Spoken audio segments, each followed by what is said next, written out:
welcome to today's Mario Maker feature. We're going to be looking at a handful of makers today who all fall approximately into the same category, newcomers to 5 years of Mario Maker who are not part of previous editions of the Anniversary Project and whose levels are going to be released fairly soon. So it's basically a kind of replacement stream for what we've been doing the past few weekends with our pre-upload pre-shows when the levels do go up. 5YMM levels are still due for week 3 to go up Sunday morning if you are in NA and Sunday evening if you are in the EU, and you'll see a couple of the people that will be playing today. Beginning with Major 314, Major with a theta indicating some kind of circular logic, whose puzzles we've played in the puzzle stream before, but this one is a very new upload. It's version 3 of something new, but it just came up today, and it is an up-throw one-screen puzzle. Only one clear on it so far, so we can't quite race for first clear, but we can see how we do. Let's play.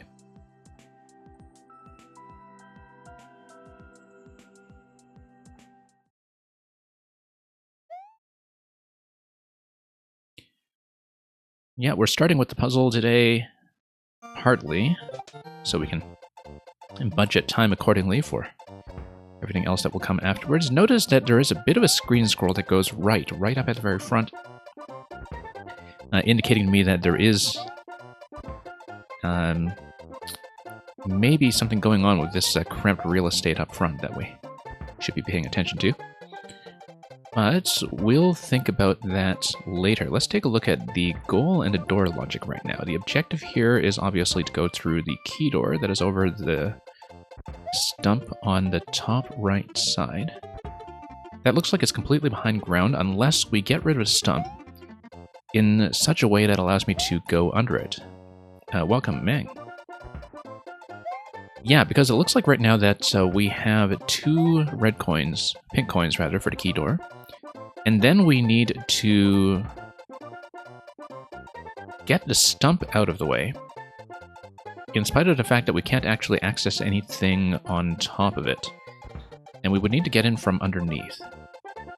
Currently, not exactly sure how that's going to work, except, of course, this is an up-throw puzzle, and maybe the up-throw will have something to do with it, although I'm not exactly sure how the stump is going to remain out of the way when we eventually get there. So right now, the actual solution at the very end is slightly unclear to me, and we'll see what to do with it fairly soon. I think, actually, if the stump is dropping off of the top, that perhaps we need to toggle the on-off state such that the on state is blocked. I don't exactly know, because I didn't see the stump spawn in due to the screen scroll that we had at the very beginning. But it looks very much like it is going to be an on-off switch activation, and then we need to reset into this room somehow. Activating the on-off switch will also give me access to this pink coin over here. And maybe that will stop the stump from spawning, although I don't think so. I think it's going to be something probably to do with an up throw as we come out of this door. So for example, if we... Yeah, you can see that the chomp stump actually does a bit of a drop. And perhaps what needs to happen is that we need to spawn through this door, come out of this door, and do some kind of up throw to prevent that. Unless, of course, the on-off state is going to manipulate that somehow. Blue Blur, welcome. Okay, so this is just the initial read where we're talking about the puzzle, so obviously we're burning a whole ton of time. We can see how the doors are linked, and we can also see that one of the immediate objectives is to figure out how to get to the on-off switch up here. That's going to be through the activation of the P-switch and probably an up throw into that position. Obviously, if I try to go up there myself, that will be a lock. Part of that is going to require getting rid of the muncher somehow. That's likely going to be using the POW. And so there will be some respawning here and there between rooms as we go. The other thing, too, is that if you notice this location up here, P-switch is going to lock off the bridge. Currently, the only way I would have to get over to the bridge is if we find some way to get rid of the... Oh, look, a bit of a scroll here. Let's go up to Vine and see what we do about the scroll. No, nothing interesting. Okay, so we can, first of all, probably... Oh, you know what? Let's test some of these interactions first of all. One-way panel is going to prevent that. That's going to block everything off, but I think if we do that, I think that's still going to risk crushing us with a stump. I'm just watching the top right now to see how that spawns in. It really does look like the chomp stump falls in up from up top, but what's killing the chomp? Let's take a look at this here. I think it's actually the stump falling that is killing the chomp, that its spawning behavior when it's coming down allows this stump to just spawn by itself. And so, theoretically, the on-off switch should take care of that. Now, one thing we can do is pop the P-switch using this guy here. And P-switch is going to pop directly, but you can see that that blocks me off. So we might... we can't up throw from the lower level because of this one-way panel over here, so that's something that's very important to keep in mind. That this is unlikely to be the answer. However, if we unblock this guy...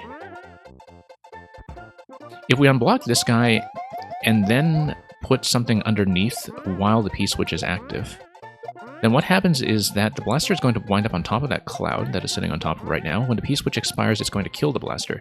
Killing the blaster allows me to access the icicle over here, although I don't have a way to get through the icicle, and that's something that we need to consider so far. I also don't know if the blasters spawn anything. You can see actually the top blaster on the left doesn't spawn anything. That indicates to you that the whatever projectiles are contained inside them are entity blocked somehow, whether it is an enemy or a power-up. This obviously does nothing. You do need to bust this guy with a POW. That was not the most graceful way to reset the clock, but we'll do it. Also notice that we will eventually need to get through this door with the on-off switch off, and to do that, that's likely going to require something like this, plus the POW, such that we stand on top of it and we enter the door that way. I don't know if a 2-object stack is enough to do that. It might be something that requires a 3-object stack, with the P and the POW both in action. But that, we know how to get through this door eventually, but immediately our goal should be to think about A, this pink coin over here, and B, this on-off switch over here, which would almost certainly just require me to grab the POW. Notice that the POW hits directly, and moreover, when the POW hits directly, that it doesn't affect the muncher that is on this stack, which is interesting, because I thought it would. I expected that muncher to die, but something about the way it's stacked, I guess, doesn't detect that as being on ground. Nugukaza, welcome. Probably because it is something to do with the cannon stack. I also don't know what this track is for. I think it's just part of the initial loading setup. Let's load back into this room and see how the cannon and muncher are being loaded in on the left side. Yeah, so you see what's going on there is that the muncher is stacked on top of the cannon initially, and then the burner comes in and does the offset. The offset pushes the muncher over to the left. Now, given that, are we able to get the POW out somehow without activating the on-off switch? That's something that we haven't quite determined yet.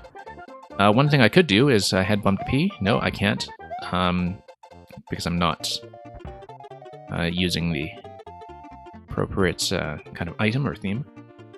Great and mighty Waffle Captain. I'm not taking viewer levels today. I usually take viewer levels on a weekend, but this weekend I'm away, so I won't be streaming this weekend. But usually when we're on our regular rotation, I do 2 viewer level streams a week, and they tend to be rather long. Sometimes I do kind of general puzzle days where I specifically take puzzles as well. Today I'm not, because today I'm just running a kind of short bonus stream. So thanks for coming by anyway. Looking forward to seeing what you have, if you can come by to one of those. Okay, anyway, you can do this, and you can hit the P, you can get rid of the blaster. You get rid of the blaster, we don't know what to do with the icicle, and that's still going to be a problem. Unless there's something I can do to break it, which I currently don't see. Also notice... well, actually, no. What am I doing? We can just go over here. If we're able to do something about this blaster, we can also bump it up to the next semi-solid level, as you can see. and that would allow me to go under it, drop to the right side, and grab this coin. However, to do that, we would need some way to get this up to the top level and retrieve it safely, which currently I am not actually able to do. One way to do it potentially is to have a P and POW stack. I'd be 2 blocks up, and I don't know if I can make that. Let's see, 1, 2, 3, 4, 5, 6. Actually, no, I should be able to make that. If I am able to unstack both the P and the POW, you stack them both down here, you run up, or find some other way to cart the spring up there, and then you bump the blaster up on the left side, you fall into the coin. Okay, so that we might know, except I don't know yet how destroying this blaster over here is going to do anything for me. We might as well try it, just in case there's something relevant here that maybe has to do with entity blocking. Also, no, if you bump the blaster up first, then bumping the P up is still not safe. Okay, that's fine. Now we know. But let's try to kill this, just to see what happens. We can go under, as you can see, but the icicle means I can't go any further. And in fact, if I got on top of the cloud, I would be locked because of the one-way panel, so let's not do that. Okay, so, speaking of this POW here, we still need to do something with it. As you can see, POW still doesn't do anything for me, and I don't think it's something that could potentially be, for example, timing dependent. As you can see, this cloud is also placed in such a way to disrupt any such efforts. However, let's see what happens if I take the spring through the door, just to see the initial positioning here, to see if anything is manipulated. Eventually, we'll be doing some item resets, I think, where I do take things through the door, but currently, probably not. Yeah, currently I want to figure out some way to deal with the P in a way that doesn't allow the P to come up here. Like, obviously, if I had access to a third item, I'd be able to block that. Currently, though, the thing that surprises me that we don't have a good way to deal with the Muncher. Maybe we just need to go really quick. No, the burner offset is going to happen before the POW comes out of the green pipe, so it's not going to be that. However, maybe as the POW is halfway coming down. Okay, that's not great either. Yeah, so unless you have some way to stop the POW with another up throw up to the cloud to prevent the POW from going up there, you can't do that. But I think the way this is going to work is this. Welcome, Mr. Greggy Smike. That with each of these locations, we need to block one of these items with the other one. So, for example, you block the P using the POW by placing it, say, up here, and then you stop the P and you're able to get it. You can also block the POW with the P, and if you do that, then what happens is that you can take the object that you have obtained and you can take it through the door again to do the next series of interactions. The problem right now is that the first move is kind of unclear to me, because the first move would seem to involve having the P available and having some kind of object to up throw to the on-off switch. Once we've already gotten rid of the Muncher, which I currently seem unable to do, so. Greenstar, welcome. Greenstar, I hope you've been enjoying all the playthroughs of that fantastic wormhole level this week. Okay. Plus all the reactions to people who fall for the checkpoint troll. Okay, let's see what we can do here. We are going to time out on this fairly soon. So right now, the thing I'm looking for is the first interaction. We know how to kill the blaster. We don't know what to do with the icicle. And that is the main issue that we're dealing with right now. We know how to do this. And we know how to do this. The icicle pretty much jams us directly in here, and then that's kind of the end of that route right now. And yeah, Greenstar, I mean, I'm very glad to hear that's been well received. As you can see, yeah, it is one-ups that come out of the blaster. That's why the blaster effectively has 0 objects involved. I wonder if the one-up mushrooms are actually going to be a usable part of the puzzle somehow, in fact. But as you can see, like once you go through the reset door, you don't get additional one-up mushrooms, because they are going to be a limited spawn, just like coins. So that might not be useful. But I am thinking about whether we could potentially use them to hit anything. No, whoops. And yeah, Green Star, I mean, I understand how most of one screens go, is just sometimes finding the sort of odd mechanic that we don't see yet. I've mapped out most of this already. I do know what's going to happen with the key door once we manage to get both of these coins. So right now, the main objective is just to switch activation, to be honest. Because right now, the first step to acquire one of these items is still kind of uncertain.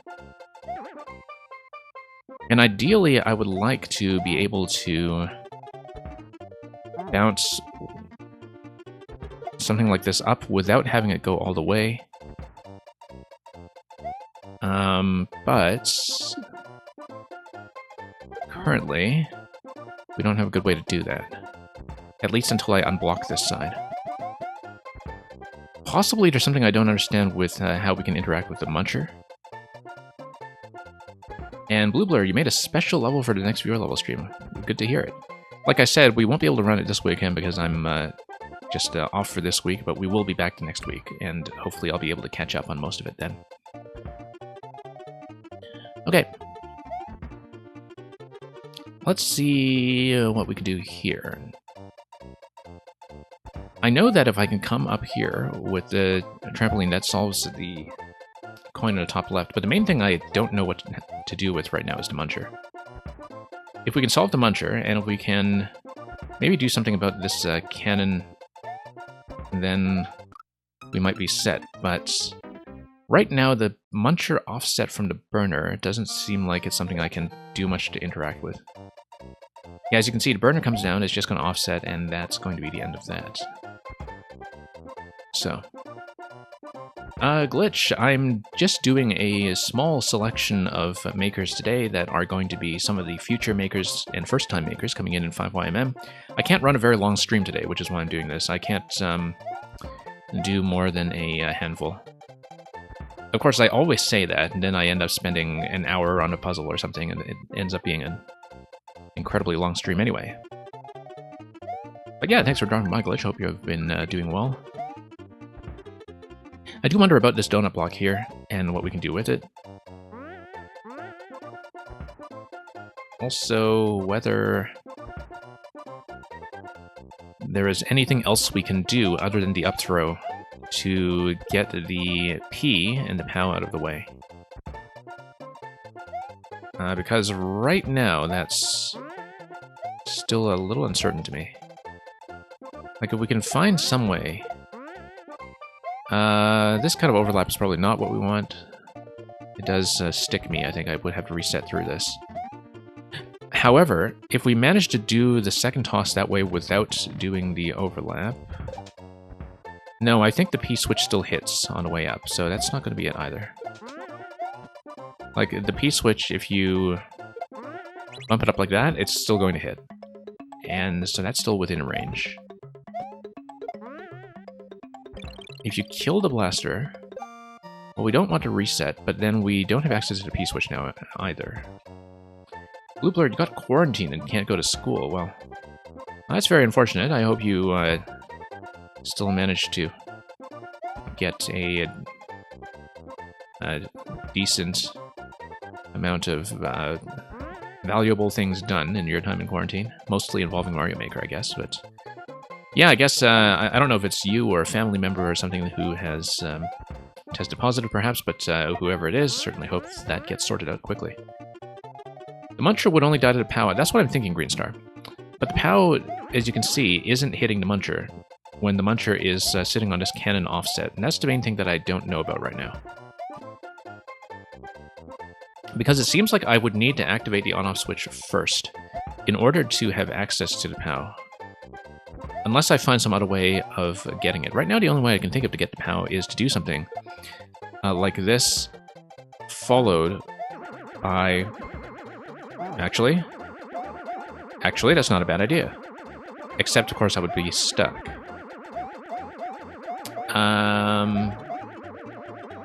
So maybe that is a bad idea. But I think maybe it's going to be some kind of collision logic with the spring that allows me to perhaps get the item that I want. Let's go back and try this.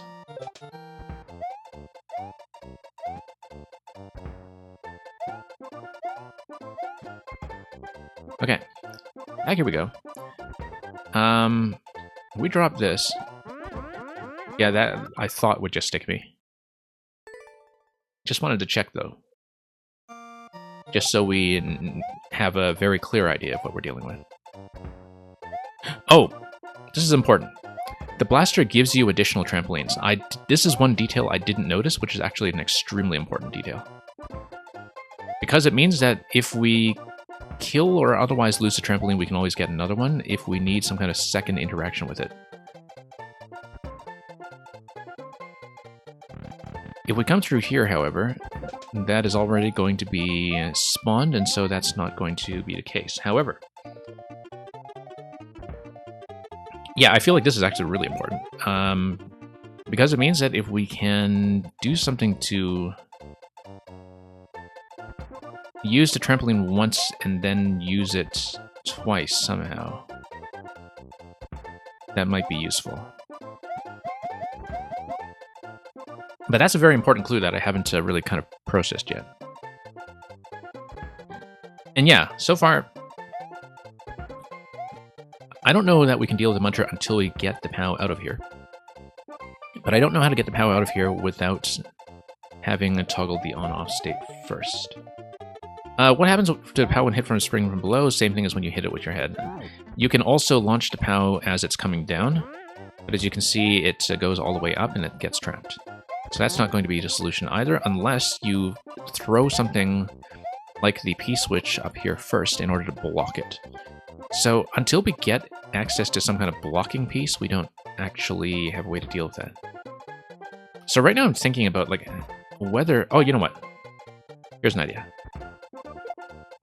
Here's an idea. POW doesn't come up high enough, okay. Yeah, because it's going to spawn in the middle tile of the green pipe. It's going to come down.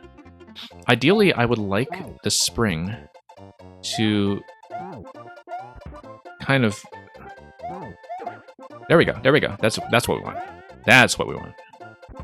Yeah, so I needed to jump up to this tile gently without getting trapped, and I needed to release the spring sideways. When the spring releases sideways, it goes up slightly. Now we're good. Because now... we would still need another spring to do some things. Up throw on POW isn't going to work because it's going to kill the POW. However, we can respawn over here. Now that we have the POW, we can grab the P-switch. Watch this. Not there yet. We want to raise the blaster by one position. Nope, we've got it. We've got it. That was the breakthrough, actually. That was the one piece of the puzzle I needed. I needed some way to fish out one of the P or the POW by itself from the starting position, and I have that now. Because now, I can drop the POW here. I can... Oh, I trapped myself. Okay. That was unfortunate. Yeah. No, we know how to do this, though. I shouldn't have dropped the trampoline over there, obviously, because that leads to issues. But this was actually the key. The whole key to this is this. You jump up slightly, do a side throw as you hit the bumper. You take the POW through here. I think we started to pick this apart. Teramis, welcome. Okay, let's be careful not to drop objects in places that completely block me this time. This is, I think, a puzzle that's still under development. This is version 3, and I've seen it go up a few times in the last day or so. Maybe there are some things that will be cleaned up with time, but we'll try to find the current intended solution as well as we can. This allows you to fish out the P-switch and the POW, both of them, without destroying either. Which is great, because we need all three of them on the side in order to hit the on-off switch. We also can do this. If you drop the P over here, and you drop the POW on top of it, that should stack neatly. Great. That should get me up. Not quite. Okay, not quite. We do need to bump the blaster up there at some point, and I'm not quite sure how to do it yet. Because it seems like I would need to take a spring up there. I think the way you do it is by eventually blocking this blaster with one piece on top, such that the blaster rests on this level. If the blaster rests on this level, it's actually going to fire a replacement spring to the left. Now, the way we could do that is... well, we would need to kill the trampoline in order to do that. Like, we would need to kill one trampoline. And we know how to do that, I think. We'll rethink that when we get back to that. Let's deal with the muncher first. But I think I know how to do it. Okay. P-switch. And then... on-off switch. And then, now that gives me direct access to the POW, as well as direct access to the whole part up top. Let's grab the POW. We don't need to, because we do have access to it through the pipe now. But we might as well do things like this. Now, let me just do a quick height check here. Notice that there's no more chomp stump on the right side, that we are going to finish the level on this state. Okay, notice that we also need a 2-object stack on top of the spring in order to go through that door. That's easy to do. We know how to do it already. Let's pop that. So yeah, fetching the POW was really the thing that solved the whole level. I think once I figure out the top left, and I do have an idea for it, then we will basically have the level. Like, basically I would need to kill this trampoline on one of the P blocks, I think, and then respawn a new trampoline from the right side blaster in order to raise the left side blaster. Okay, let's do this. Now we need both objects on top of the spring. Let's start with a P, so we don't need to do any P jump shenanigans. Let's drop the POW on top of that. Okay. Now let's not miss. And we'll come down here. Great, all done. Okay, next problem is going to be the other coin. So here is the approach we're going to take. I need, first of all, a blocking piece on top of the blaster. We know how to do that. What I'm going to do is I'm going to drop the spring here. I'm going to take this POW over here. Oh no, because throwing the POW is going to take it too far. We actually need the P-switch to be on the right side, which is a problem because then I can't hit the P-switch. Actually, no. I think we can do this.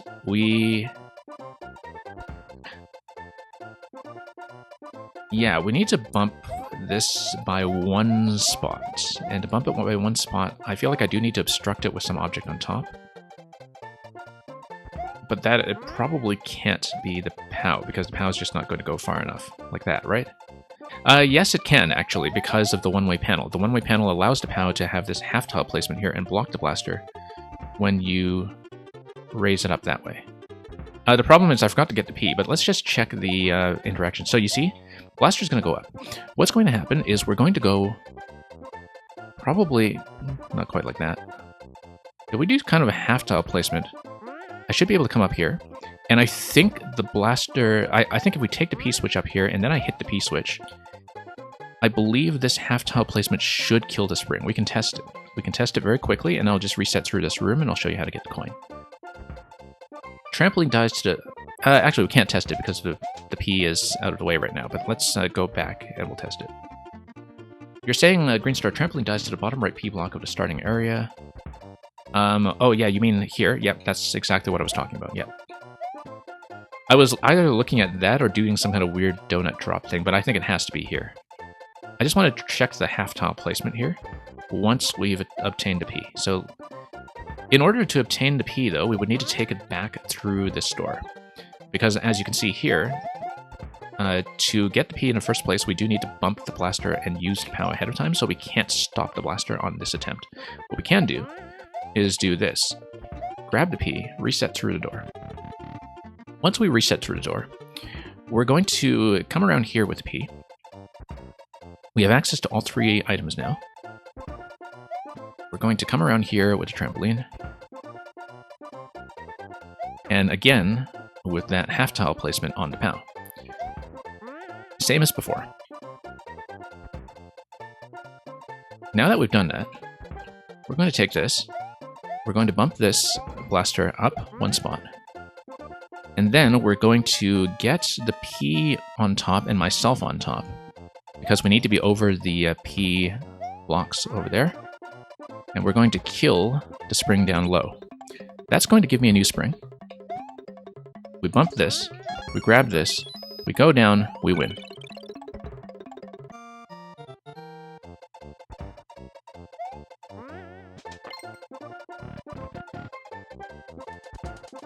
Blue Blur, to be perfectly technical about it. Oh, this is the surprise.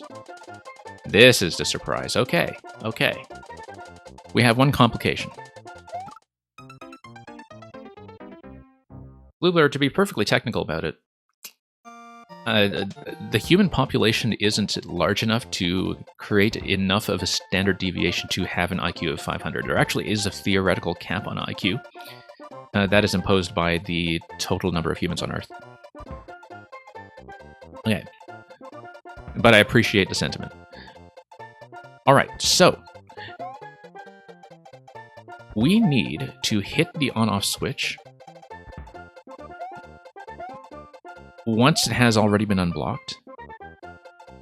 And we need to do it on the same attempt. Like, we need to have the room start in off, and we need to toggle it back on, because if the room starts in on, the stump gets in our way. For 20.69, yeah, ideally it would be the cap. And yeah, Teramis, I've played enough major puzzles by now that I should have expected something like that. He does do that from time to time. I think, Teramis, you might have played some of these yourself, and you might know that. In fact, a lot of one-screen makers have kind of caught on to doing this lately, just doing that little ending twist. What was I doing? Ah, yes. Let's do the first setup first. How first? This is just going to be a small adjustment. I don't think it's going to be a huge complication looking at it the way I'm seeing it right now. No, we need to do a side throw. There we go. POW's going to come up. And then we take the POW through the door. And then that gives me the state that gives me access to all 3 items. We're going to do the whole sequence. Let's drop this not here. Block. Grab the P. Okay, we got the P. And now we've got all 3 items, which means I can come over here and take out the Muncher, hit the on-off switch the first time. I think this interaction should work the... Whoops, I stepped on a P. Okay. Let's just keep the POW. Mistake. Okay, small execution mistake there, but we'll do this again.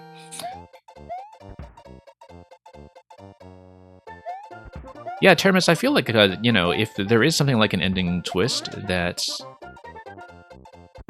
it should be something that is actually making the puzzle more interesting, rather than just saying, repeat this, but then now you know which step you need to add, right? Like the one that I played recently, I want to say it was the remote activation one that had the, you know, flying POW that you hit sort of across the ground block at the end. I think you might have been here for that, and I think you might have played it. Like, that one was sort of interesting because, you know, it at least kind of made you pay attention to one additional mechanic that was at least distinct from what else the level had been doing so far. But if it is just, you know, repeat this, but with like a really, really minor adjustment, then I don't know about that. Like, I think the adjustment has to be interesting in order to earn that. Otherwise, it is just going to become a new cliche of one-screen puzzles, right? Okay, let's just get the P out of the way first so we don't step on it by mistake. And yeah, we do want the POW to make direct contact with the Muncher because of the logic of the Muncher being stacked on top of the cannon with this offset that's going on. Okay, P-switch. Hang on. All right, there we go. And yeah, I mean, not every ending twist is going to be that good. Because that requires like a very specific bit of laying out the level that is kind of invisible to you and is very easily overlooked until you have to pay attention to the ending twist, right? Like, the ending twist reveals something new about the layout that you might not have paid attention to, and I think that's a very hard thing to do as a designer. Okay, let's do the 3 stack next, just to get the coin on the right side. Yeah, so sometimes when I talk, I do lose track of what I'm doing. Yeah, we'll need to grab the P first. Now that we have the off state, whenever possible, I should carry the P through the door, because that's the thing that's going to save me the most work in terms of the interactions. So let's do that first. This one is pretty easy to take care of. Also, I've been spending so much time talking that we're actually burning time like crazy, but we'll manage, I'm sure.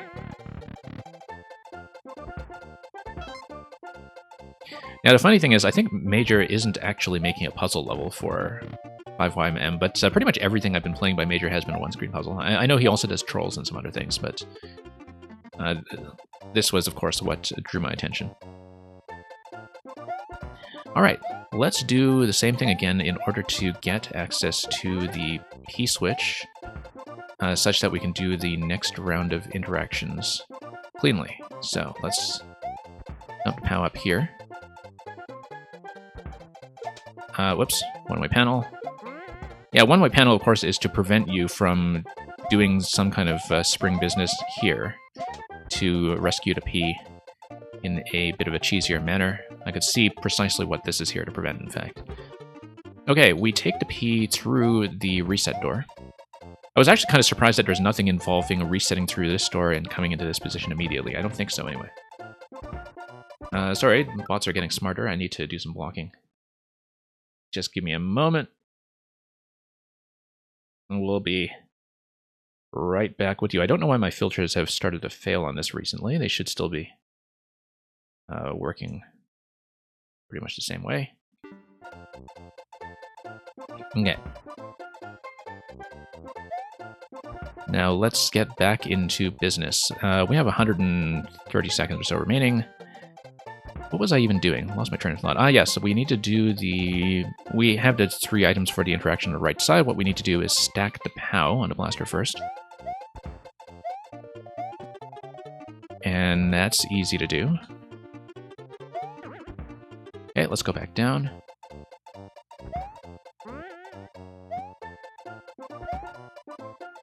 Okay, there we are.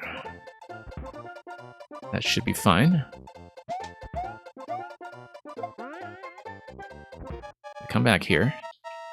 Grab the P. Nope, not yet. We need to create this. Grab the P. Come up here. We could have stepped on it on top of the semi-solid. The collision would take priority, but, you know, let's do it a cleaner way regardless. Let's keep the spring. We will then need to come back to do the off-to-on interaction. I don't think anything changes if I just do it all in one go with all 3 items accessible the way that they have been consistently so far. So we just need to do it in the available time.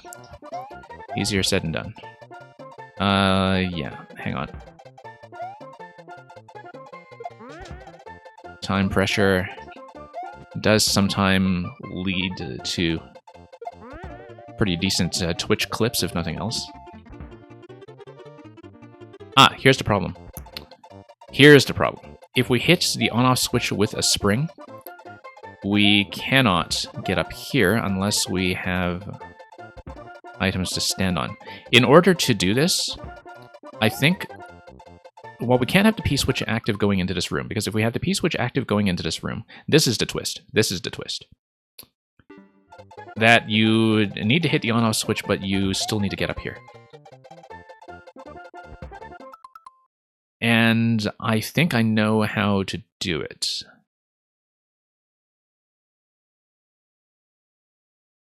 If the stump is coming down on the right side, you need to... Let's see. Sean Hip has a really good ending twist since they're typically telegraphed beforehand. Yeah, I haven't really played any of Sean Hip in Maker 2. I know that he kind of established himself as a puzzle maker in Maker 1. And have a good night, Glitch. Okay, we do need to pause here because I've got 20 seconds to look at his twists here. We're in the off state. We're not going to get clear this round, obviously. I need some way to... Well, we need to think about our constraints here. If we toggle the switch from off to on and we get out on the same attempt, no problem. If we toggle the switch from off to on and then go through the reset door, we need to deal with the stump. So, the question is, do I have a way to deal with this stump? Like if I do pop in through the right side and do an up throw to block the stump somehow, is that something that would work? I don't know if it is, because the stump would be under the one-way panel unless we have some way to block it. Okay, so this is a bit of a wrinkle to proceedings. We are going to time out, and we have to think about this. And we can think about this while going through the basic cycle again, because maybe that'll be faster, but... And Electrodude, good morning. Yeah, so maybe this is a better twist than we gave it credit for. Because I need to figure out how to get up here. We can get up here with a 2-item stack if I have already expended a spring. However, if I expend a spring... No, this is how we do it.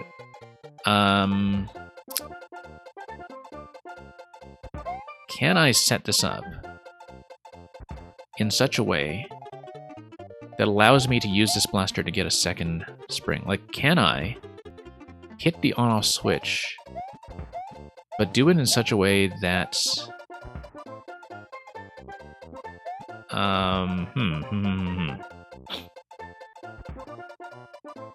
Yeah, so this gates you off, you can't come through a reset door with the P already active, so it's not going to be that. It's not going to be activate a P, go through the door. However,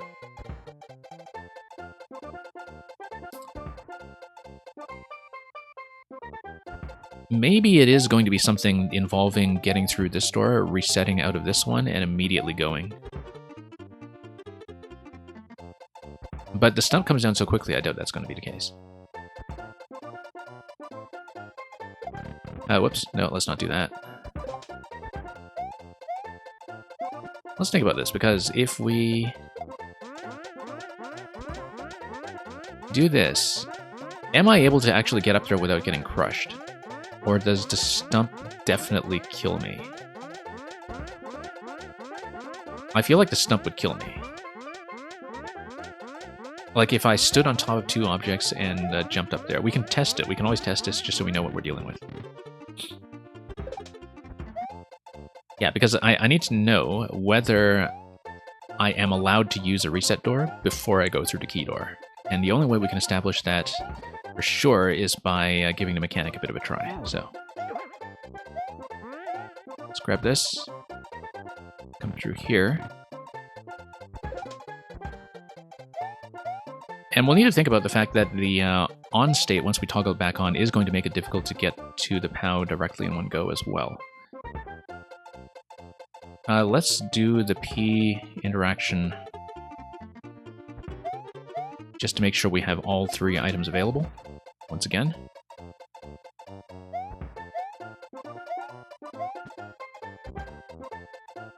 And yeah, like I said, oh, okay, we did the same thing. We made the same mistake. Okay. Yeah. This positioning, a little bit unfortunate when you're in the on state. I don't know if it's something that Major would think is worth revising, or if it's just part of the design to just be careful about this location. Luckily, the resets are fairly straightforward. And we'll just go back here, grab the POW, take the POW through, do this again. And once again, I am going to be blowing this attempt. This attempt is just a bit of a test attempt to try some interactions with the door. So I am not going for the clear in this round. I just want to try some things. So for example, let's say we do this. Let's say we do this.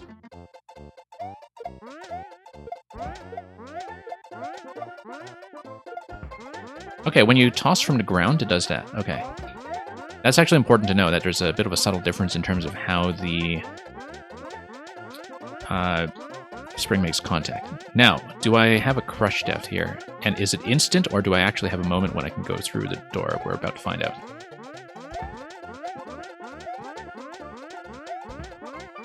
I don't think I can get up there anyway. Or can I? Nope, hang on.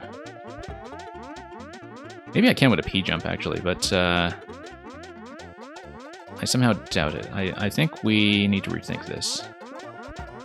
I don't think it's going to be this. I think we do need to find some way to maintain the maintain control over a spring, or some other way to get up here with sufficient items when we toggle the on-off state on the left. So I really don't think it's going to be this, but yeah.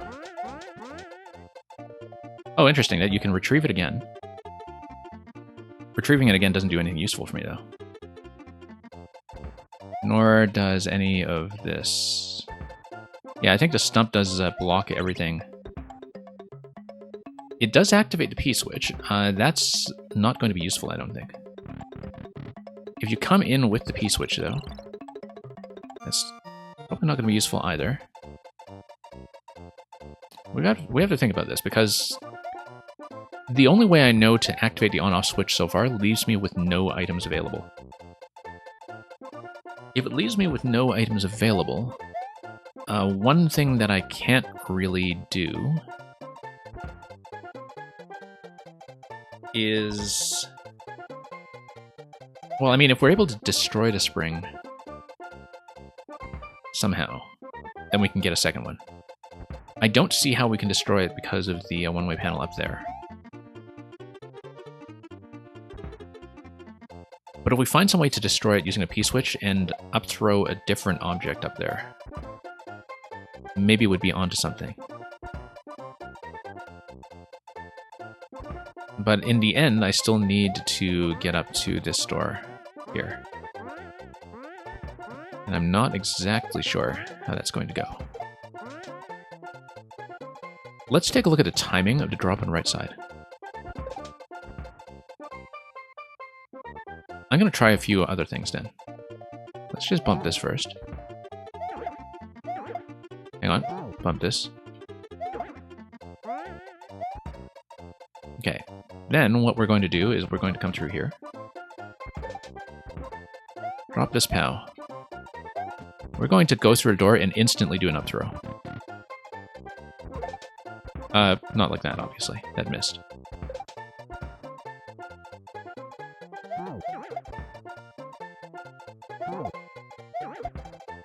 But I wonder if it's possible to beat that timing on a stump. I mean, it wouldn't do anything because the one-way panel would still dump the stump on top of whatever object you put there, so I think that can't be the method. Let's just reset. Let's just try to work our way back to the end state and see what we can do about that on-off switch. Oh, you know what? Let's take a look at the left side as we spawn in with that one tile that scrolls over. Okay, no, that is completely sealed as a semi-solid, as we should have been able to tell from the artwork. So that's not going to be useful. Alright then, in that case, let's pop this. Hang on, pop this, I said. There we go. It's going to be some kind of weird interaction like that, I'm sure, that gets us over the line at the end. And yeah, let's go back. Also, no, here's something interesting. Here's something interesting. Okay, no, I think I understand something here. If you spend one POW, you can always just get another one from the pipe. Why didn't we think of that? If you spend one POW, you can always just up-throw another POW on the on-off switch. And then you're done. All this time I was thinking that we'd be using all the items and I'd be out of items, but with this unblocked, while you're in the off state, you just get access to a second POW. So yeah, that's actually easy. Sure, we're not really going to challenge the record time here. Let's just restart anyway, just to see how close we get. And yeah, trampoline, please. Here we go.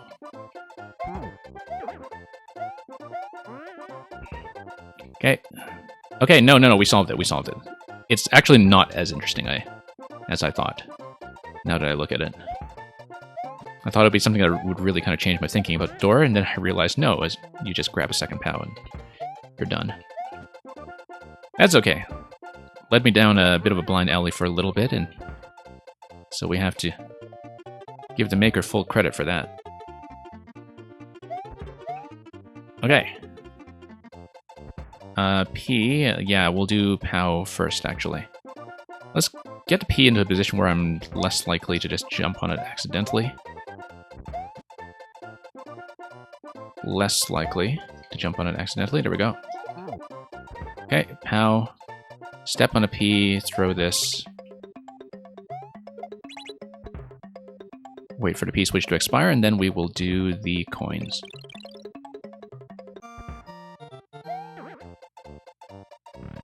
Okay. Not that we needed that guy right away, but yeah, let's go grab this. We'll... there probably is an optimal order for doing this, but we're not going to do it. Good, I didn't lock myself with the spring the way I did previously, given that the on-off state has now been toggled. Drop this. Drop this. Drop this. Come on. Not like that. Okay, pink coin over here. Then we'll grab the other one after that.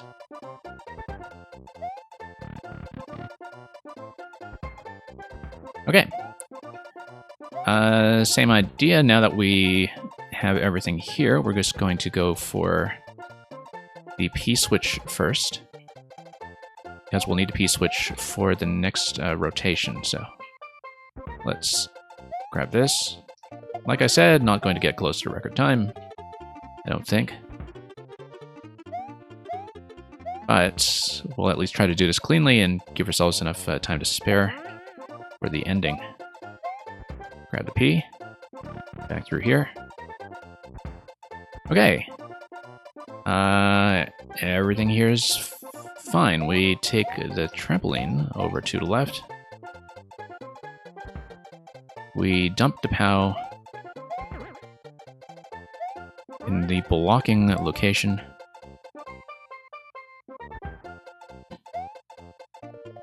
Drop this guy off to the side here. Up we go. Hope that's far enough to the right. Yeah, that's good. Oh, okay, no, I forgot to bump the blaster. Okay, let's start over. I forgot to bump the blaster up one spot. And that was very silly.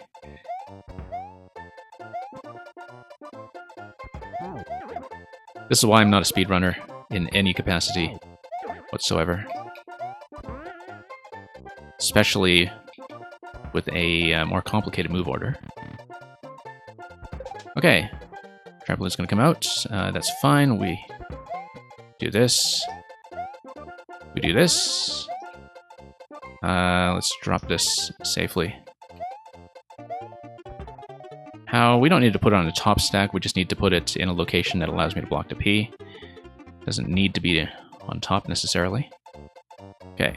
Yeah, let's get everything out. How first? Okay. P is going to be next. Let's be careful not to kill the spring with the P. Okay. Here we go.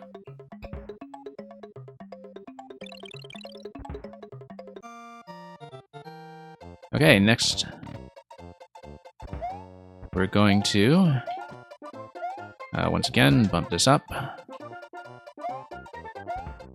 How we'll go here or in the top spot, doesn't really matter. Drop both items here.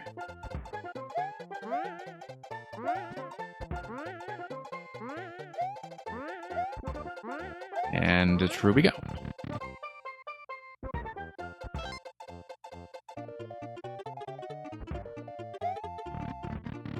Okay, and we're back out.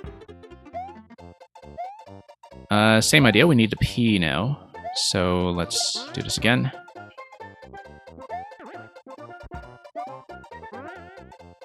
Block. Grab the P. Come back.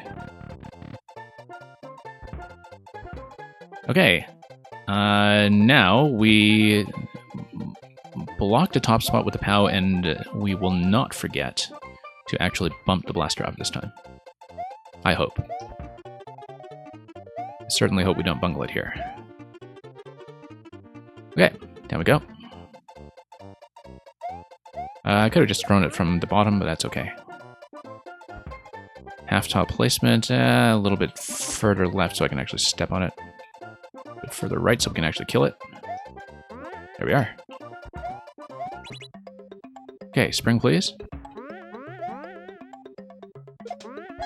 Okay. We actually have access to the POW right away. That's not going to help me though.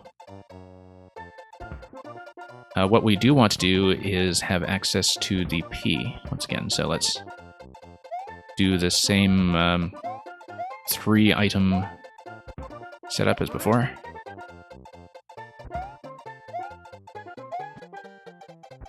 How it goes here. Now, same idea, except this time, after we kill one POW, we're going to use a second POW as our up throw item on the left side. That's what the screen scroll is for. The one-tile screen scroll is necessary in order to create enough of a spot for a comfortable item throw to go up to the on-off switch, in this case with the POW, without any kind of detonation. I think that's what it's for, is that you have just one extra tile of wiggle room there to make sure the interaction is actually going to be smooth. So, we're going to have the P. We're going to have this all the way here. We're going to take the POW, hit the P, up throw, and we are done.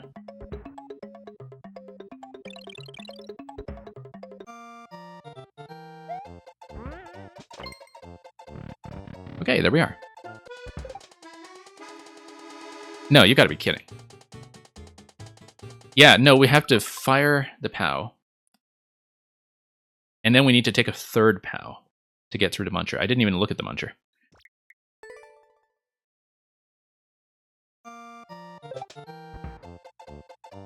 Yeah, I see. No.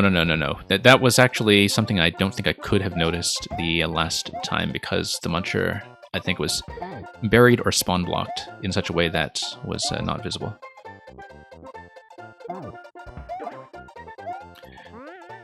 I can see now why Major also makes trolls.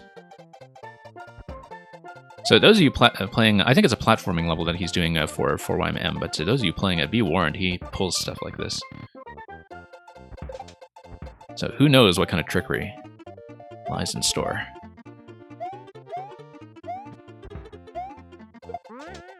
Okay. Alright, same thing. There's probably a better optimization of this order that I'm not going to bother to figure out, because I will be one of the only people clearing this, at least in this version. We want P. Yes, we do. We have all 3 items. Good. Yeah, POW first. And Blue Blur, no worries about having to leave. You have a good night as well. Okay. Tap this. Go.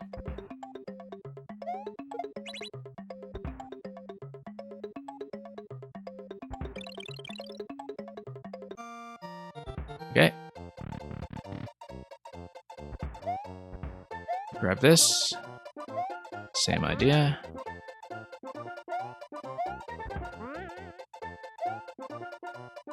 Ending twist got even ruder. Yeah, because like it is literally the same interaction. You just keep taking POWs with you, right? So, and who knows what we'll see after that. But of course, no, I think logically, of course, that would have to be the limit of it. But we have a pretty substantial raid from Cheeseburgers, man. Let me just give you a quick shout out.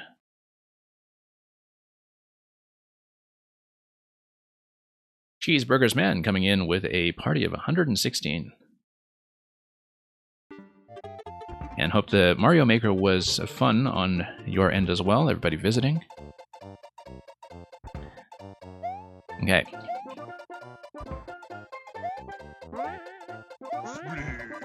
And yeah, let me know how your stream went, what kind of content you were running on your end over there today. And thank you for the follow. Okay, going to come up here.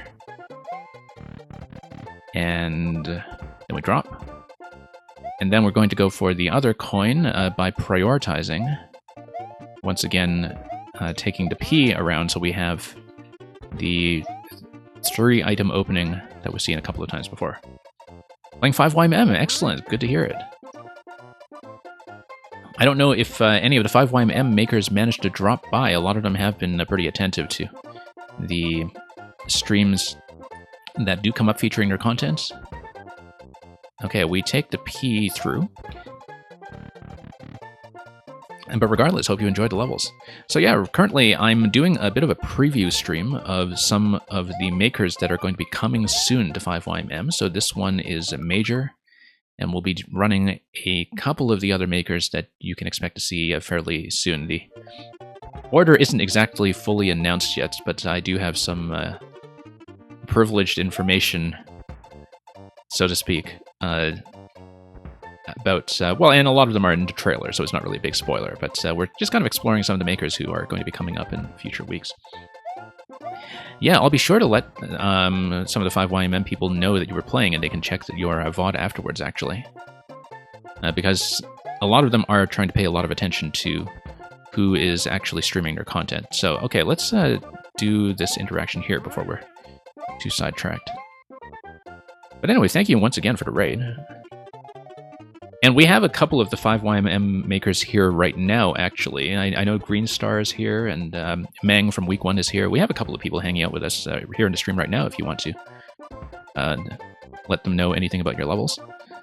Okay, what we want to do here is get this over to the half tile. Yeah, so Der Yogurt Hose in chat is Mang, who made Bonsai Bonsai Bonsai in Week 1. I forgot the blaster again. That's okay. That just means the people who came in with the raid can see this level all the way from the start. Too much talking, but that's okay. We'll manage to make it work. And yeah, Green Star, who made the wormhole level this week, was here and might still be here. Okay, there we go. And yeah, Bonsai Bonsai Bonsai, I certainly hope you found a cake room in that one. I think it's got a fantastic cake.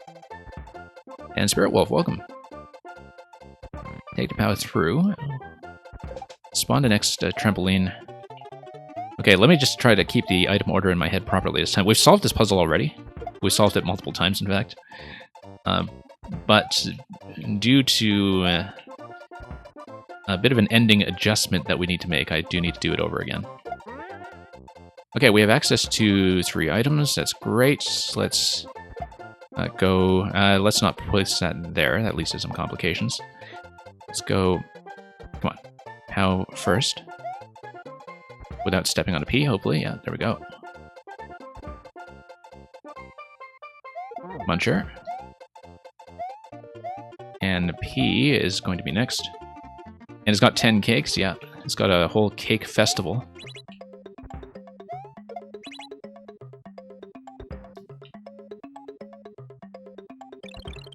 Yeah, really managed to, really glad you managed to see that.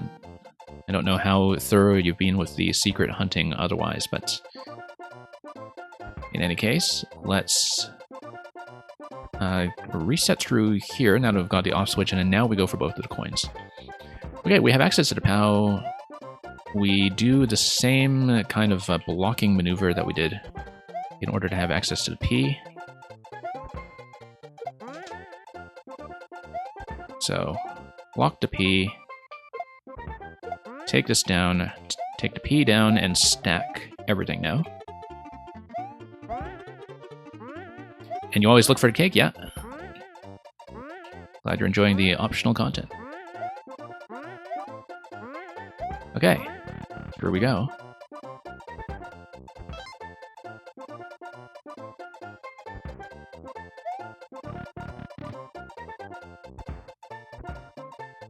Okay, that's 1 coin over there. Let's go back here and do the blocking piece again to grab the P. Once we move this guy up. Yeah.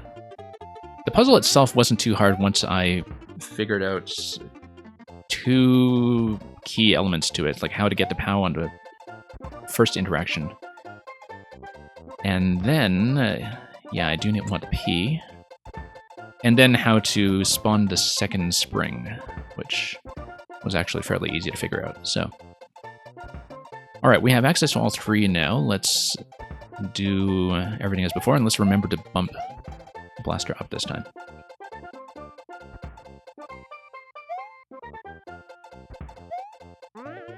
Okay. We're going to drop the POW over here. We're going to remember to bump the blaster up. Yeah, like I said, can throw from the lower position, but let's just not mess with the order too much. Take the P. P goes up. This comes down. We take this.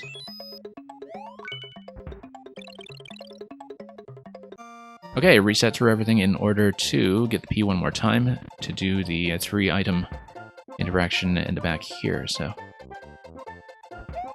Cheeseburgers Man, would it be my understanding that you also received like a huge raid from somebody else on your way in earlier?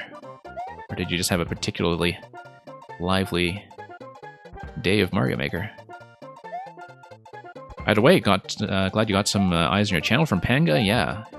Yeah, Panga played 5YM earlier in the week, I think. And so, okay, yeah, we do need to do the blocking setup again with P. Let's not lose track of the order here. Yeah. POW next.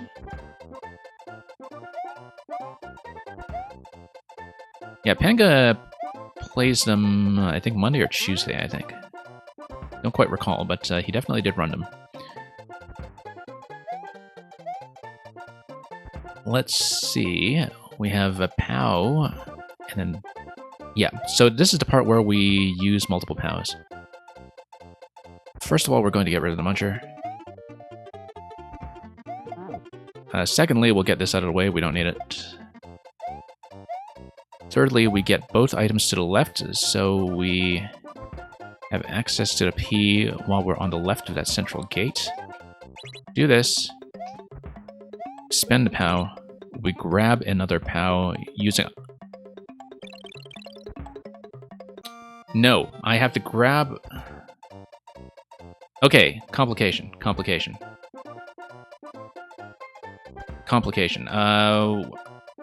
I need to rethink this. Because I didn't think about how I was going to get the third POW. And that is a problem here. Yeah, I didn't think this through.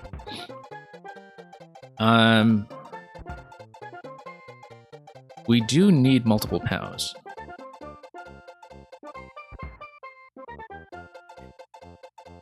And... okay, this is a bit of a wrinkle to the plan. I didn't think about how we were going to grab POW number 3, because...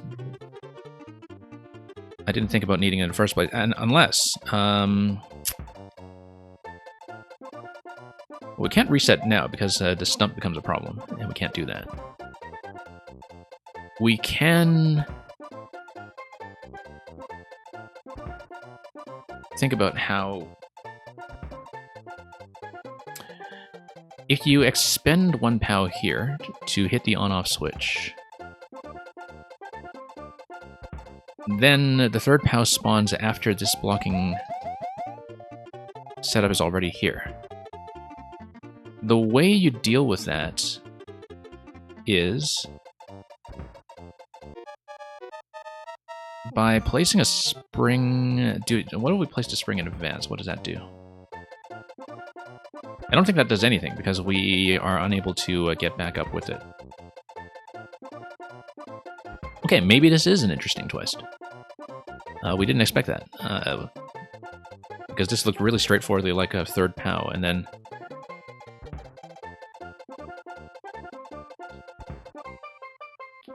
It looks like I need a third POW. Maybe I should take a look at the next room and see if that's actually the case. I think it is the case, because of the way the Muncher drops. But if we can do something like outrun the Muncher, that is not an issue. Otherwise, we need to figure out how to flush this POW out of here as well, when I no longer have access to any more blocking pieces. Maybe we can do something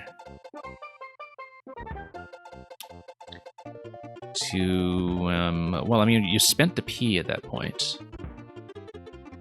Once you spend the P, you open up the on-off switch. And then what? Yeah, Muncher, okay, POW number 1 kills the Muncher. POW number 2... Well, you're okay. You can still get more POWs up until the point that you hit the on-off switch, so maybe...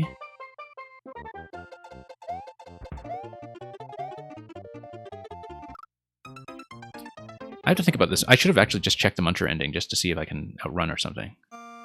This is a real wrinkle to the plan, actually. This is a little bit unexpected. Yeah, I didn't even think about that. Bang figured it out, you think. Yeah. Because, like... If I do this... Oh, no, you can just grab this again. Okay, no. We have it. I should have just tried that. Even if the spring is in the top slot, I can still grab it and come back down. That's literally all I needed to do, was just bump the POW like that, and you know what? This actually saves a lot of time. I didn't realize that we could just skip one reset this way. That saves a tremendous amount of time. Let's not... Oh, sure, let's reset it. Yeah, because all this time I thought that the spring was no longer accessible there, and I didn't even think about it. Like, I didn't do that. That saves me a complete reset multiple times over, in fact. Because now we can do this and go directly to the 3-item setup here. Okay. We've got this. So long as there aren't any additional twists. Yeah, that saves a great deal of time, in fact. I actually kind of like how the puzzle forces you to do that. Because it does teach you a little bit about the level as you go, and that's always nice to see. Okay, let's tap this. Go up. Yeah, it doesn't really matter if you take the trampoline or the POW with you through the door here, obviously, because you will have access to everything right away. Except, of course, you will need to reset in order to grab the P every time. Because you only save a reset with the initial pickup of the POW on the right side there. Alright, so now we set up the door.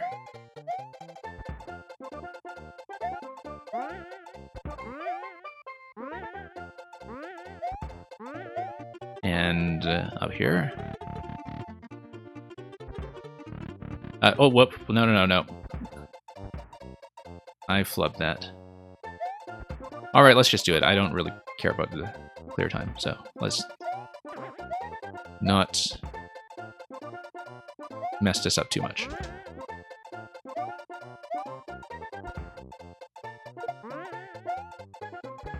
There we go.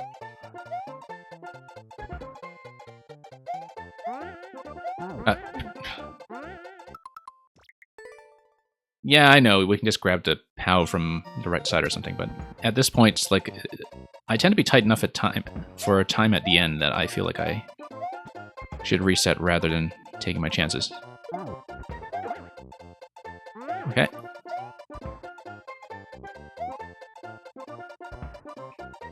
And yeah, now we bump this up.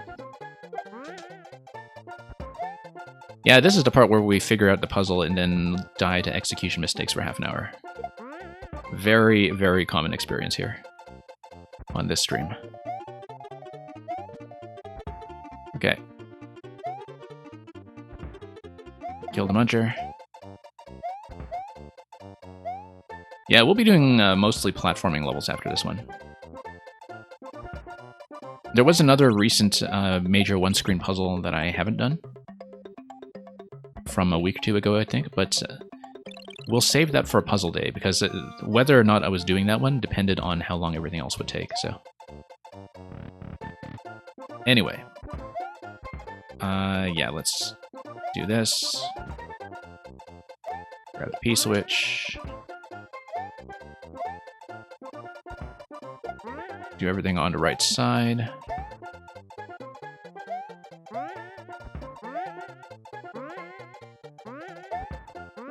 Not die to execution mistakes.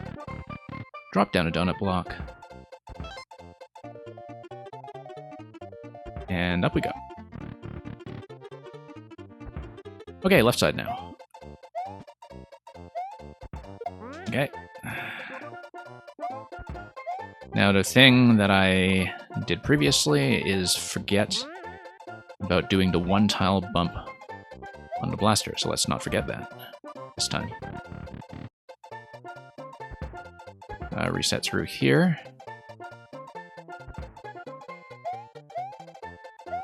Grab this on the left side. Grab the POW. Go up. Down. I hope that's enough room on the POW with the blaster stack. Let's not forget. No, I missed. I missed. Let's grab the P to save time.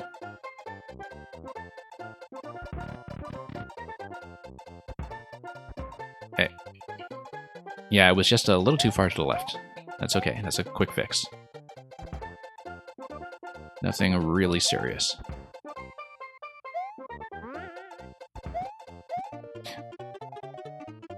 Okay, there we are. Much better. Hit this. No, I see. No. I can't actually fire the trampoline all the way from the bottom. I do have to fire it from the middle. I didn't realize that, because all this time I've been firing it from the middle, so I didn't think about that difference in the interaction in terms of how much bounce height you would get. So, yeah, that I just didn't know, because I did it the right way every time previously, and so it wasn't an issue. Okay. Grab this. Yeah, so burning a bit of time on that, but that's okay. Nobody claimed this was well optimized. Yeah, because as we saw with a stump earlier as well, the height that you have prior to a throw actually does matter, it seems, in terms of the collision logic up top. Okay. Now that's set up properly. Now we go up here. That's going to spit.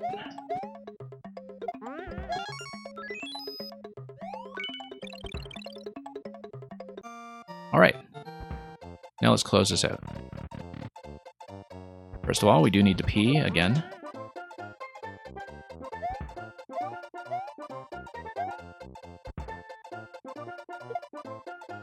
Come on. And then... Nope. Hang on. I said, first we need to pee again.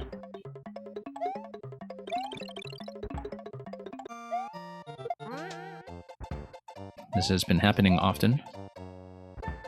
Okay, we bumped the P. Now that we bumped the P, we try not to remove it.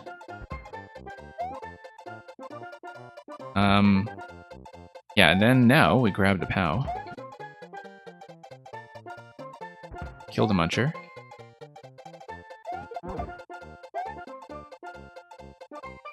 Might as well set up the trampoline in advance so we don't have to deal with it. Okay, and then we are going to take the POW over here. We're next going to step on the P. Take the switch. POW is going to come up, and then we go up again to grab the spring. Okay, so that will be all done in just a moment. And we take the POW through.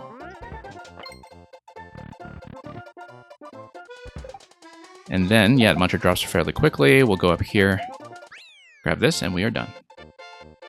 At long last.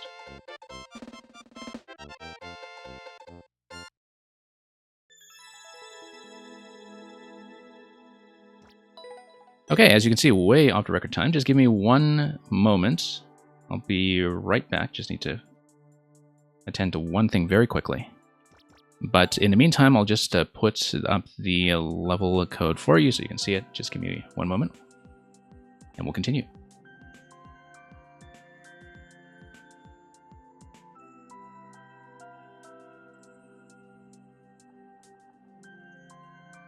Okay, let's continue. So, yeah, that was Upthrow Puzzle by Major, who is a maker of some puzzles, some trolls, some platforming experiences from time to time.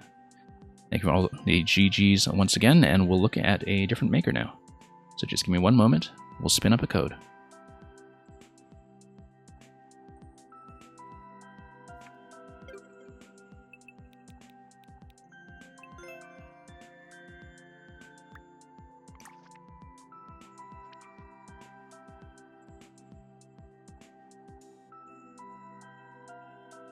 Okay, so this is Jackjason. I think that's how he prefers it pronounced. Is a maker who I think is mostly a traditional maker, actually, with a fairly huge super world that was completed back in July. Jackjason is actually totally new to me, but we'll play a couple of these levels and kind of get a sense of who he is as a designer and just take a break from the puzzle that we just did. So this is Piranha Plant Clips from last December. Very few plays on some of these so far. But let's take a look. This one's going to be on the easier side, 7%. Should be a much quicker experience than what we just saw.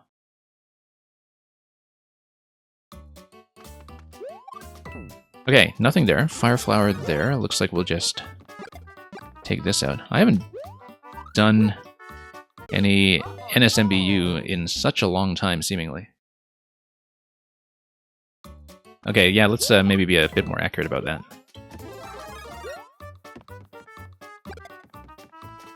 Twirl. Pop this guy. That block looks inaccessible to me right now, but I guess this is a wall jump location. It totally is a wall jump location. Now the question is, can I actually get back out? I'm not totally convinced I can. Unless there's something down below, and I suspect there isn't, so... There we go. Tricky, but doable. Okay.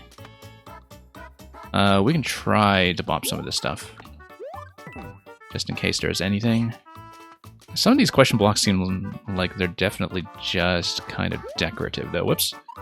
Alright, let's not do that.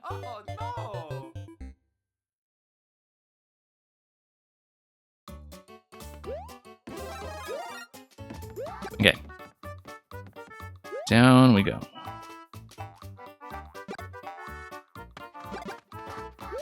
And yeah, we've done the proof of concept of a 30 coin already, of course, so let's just go on from that.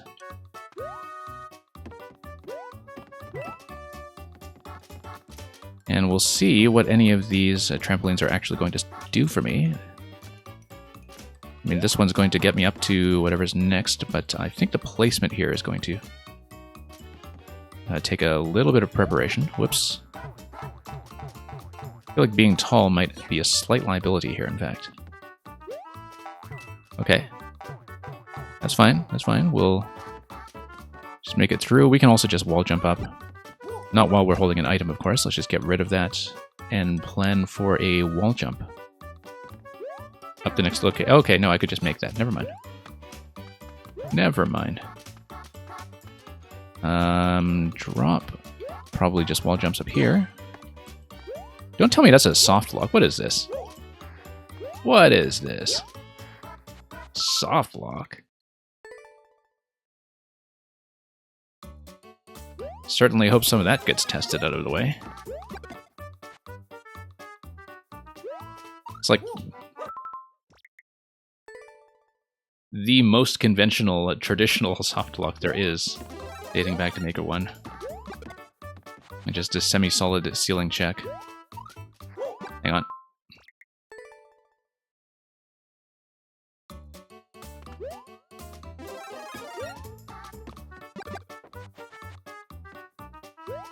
Yeah, okay, so, you know, maybe that wasn't the best demonstration here, but...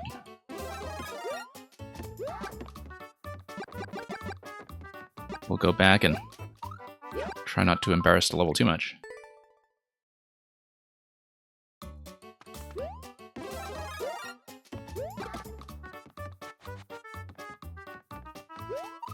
There we go.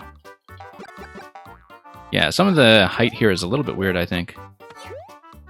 Particularly when you're tall. But we'll find a way around it.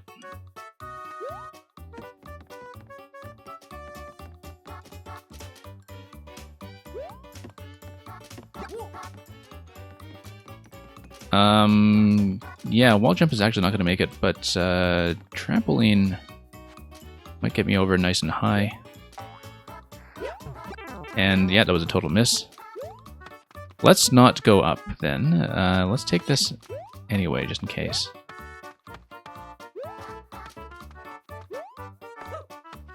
And yeah, can't hit that either. I think that's, well, I mean, ground pound obviously, but so far these have just been coins, so. And some of the ones on the side are just diversions. Oh, interesting. Piranha Plant's up top. However, we do know that's the top of the screen because of soft lock earlier, so I know that's not going to be anything. Okay.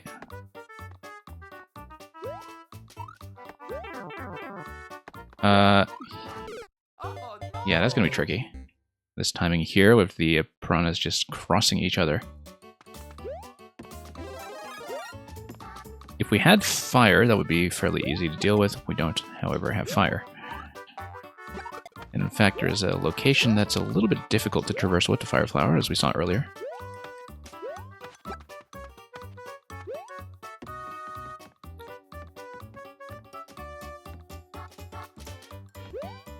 Okay.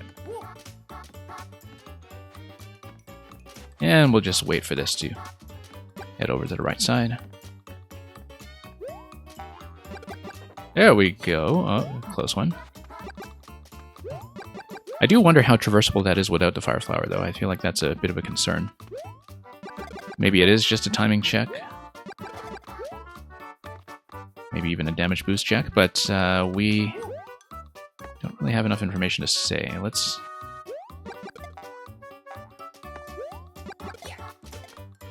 just nuke everything there.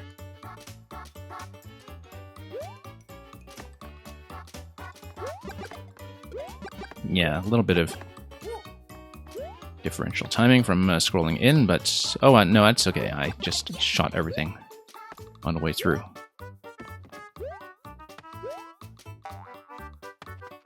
Okay, and that's it.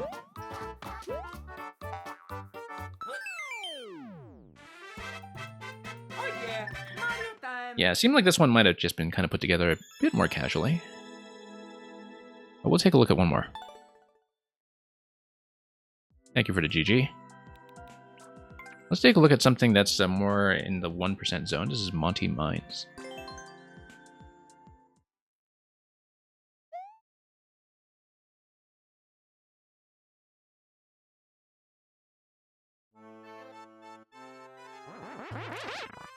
Okay, classic flight setup here. There was something on the left side, actually, if you saw. And we're just going to die to poor flight. So if we pull back to the left, that's something that we should consider.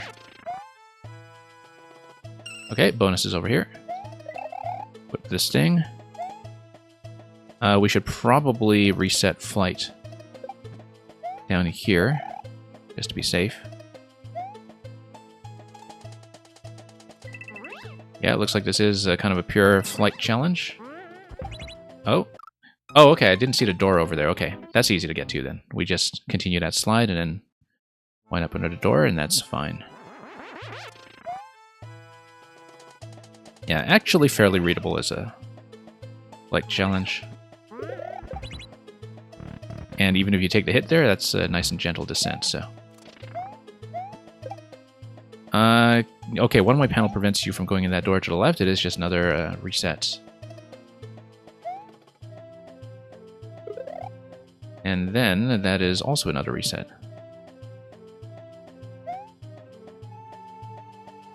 Okay, no, hang on.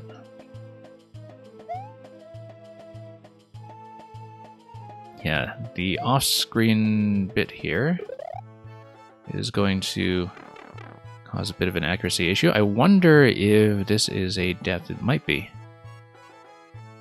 Let's scout ahead then. Yeah, and then it's down and back up. Okay.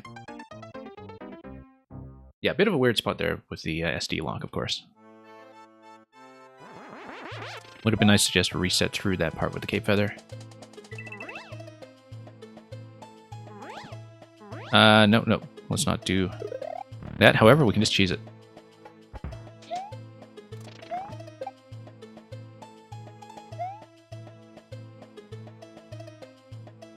Yeah, if we do a bit of a twist up there, that's fine. And then, otherwise, taking damage as the Cape is actually fairly gentle. Oh, didn't know that. Oh, I see. No, because we got in here with the wrong on-off state due to the cheese earlier on. Let's just try to float. Okay, that's going to be death because you do need to go up here, and on-off switch needs to activate in order to go through the red blocks there. That was on the right side of the springs, so you do need to run into the trampolines sideways in order... Okay, and we're going to take damage here. And yes, Spirit Wolf, thank you for delivering the cheese. Right on schedule. Yeah, I see how some of the setups here work. It is cheesable, of course, because damage as the Cape is surprisingly survivable. Yeah, you do need to make an off-screen adjustment there, which is a little bit weird. Like, you need to pull back a bit and then dive when you're off-screen. So we'll see if we can just play around that somehow.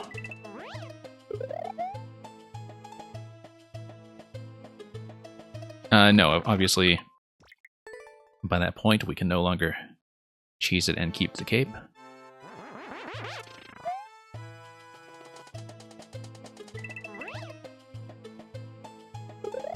Okay. And we've done it the real way at least once, so I don't feel too bad about just shortcutting everything, as long as we remember what's going on with the on-off switch. Nope. No, that's okay, well, because we can just go down here and do the next part, as long as we whip our way carefully over. And then, yeah, we do, when we hit the springs, need to continue holding in the same direction to maintain the float on the Cape going backwards. So we do need to continue holding left as we're facing right in order to get past that particular obstacle. But as you can see, that does give me the on-off toggle that I'm looking for. Whoops. Yeah, let's just redo that bit over here.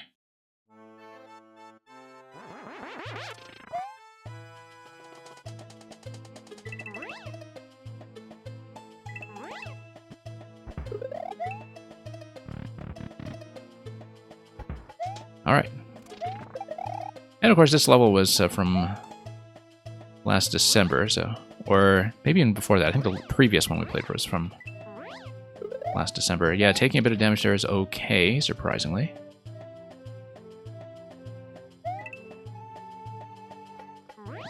And then we bump like that.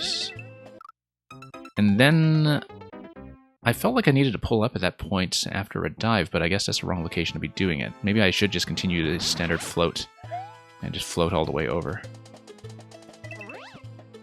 Nope. Yeah, because I felt like I would need to push forward and pull up, going through that bottom area.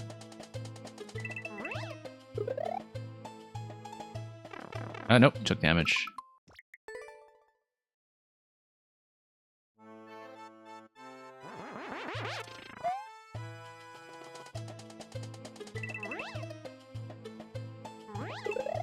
That's okay. No, that's not okay.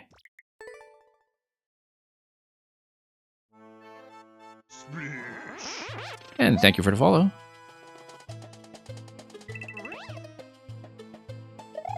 Yeah, no, we should know that I can just drop in that location.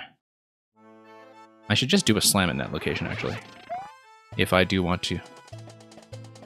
Well, not in this location. The next one. After that dive, we slam and then we can perform that skip.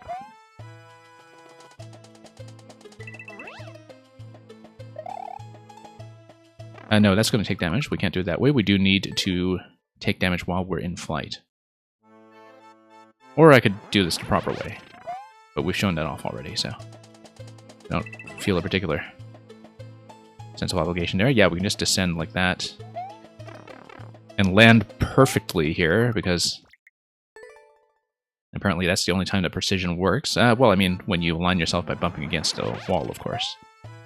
Didn't really expect that, though, given how precision levels usually look in my hands. Let's try this once again.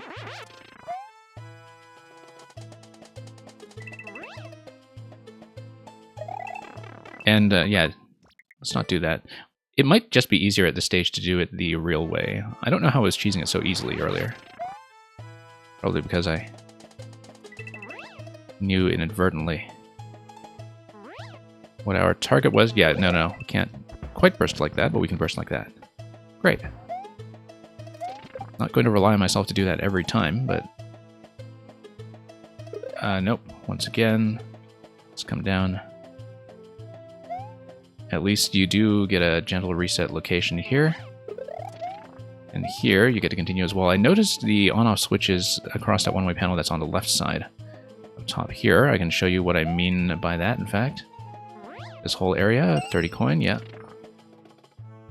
Optional content. Now let's do this whole part here, which is going to require dive and then... Okay, no. Unfortunately, that's not going to go. We do need to hit accurately with the pullback in that location.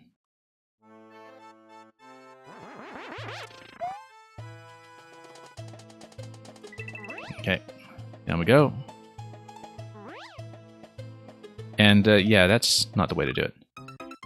I was hoping to position myself so I wouldn't just land... no, I know how to do it, actually. We'll just float down and then we'll do a dive at the last moment. What we don't want to do is land in between those two spikes. So, there we go.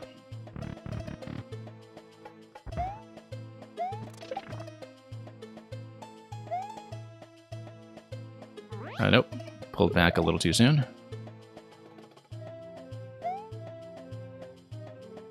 Nope. Yeah, still a little bit difficult to see how to do that off screen. We have done it a few times, of course, but... You definitely can't dive right away after changing positions.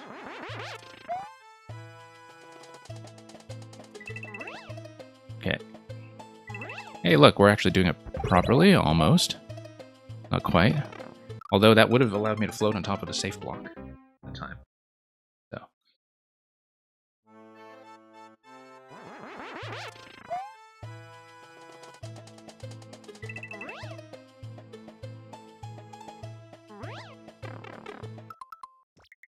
Okay, let's start over.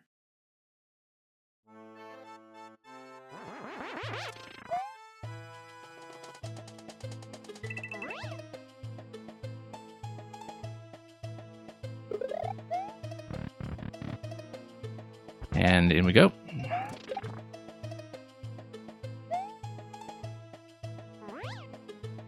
Okay, there we go. Yeah, just needed to listen to the sound cue. There. It's okay. We'll just got out of here this way. Nope. Yeah, I don't want to go all the way off the edge then. Yeah, I feel like some of these locations get done with some additional feathers just to mitigate some of the issues with flying unexpectedly in the corners like that, but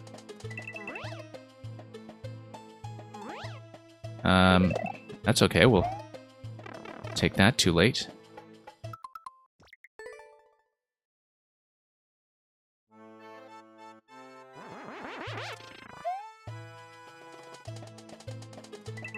Okay. Down we go.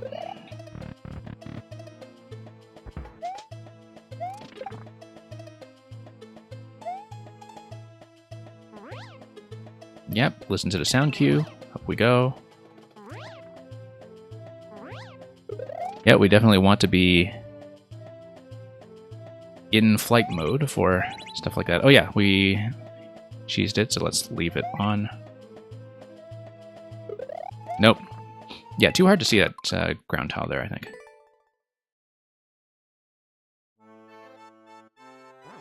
Let's try it again.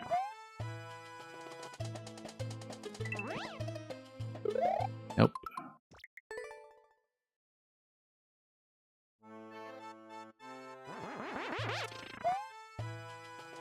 It's been a long time since I last played a nice open Cape Flight level, in fact.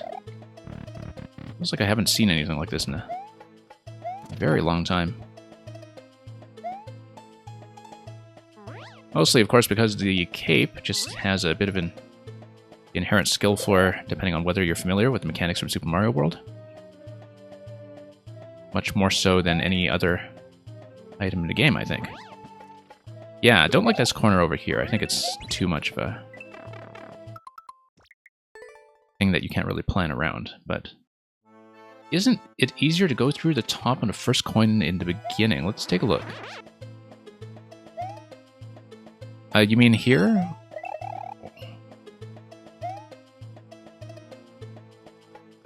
You don't get enough distance when you don't have a conveyor belt, though, to get back into flight mode. If that's what you're asking.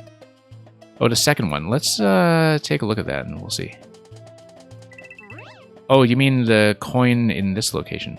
Or when you're through the door?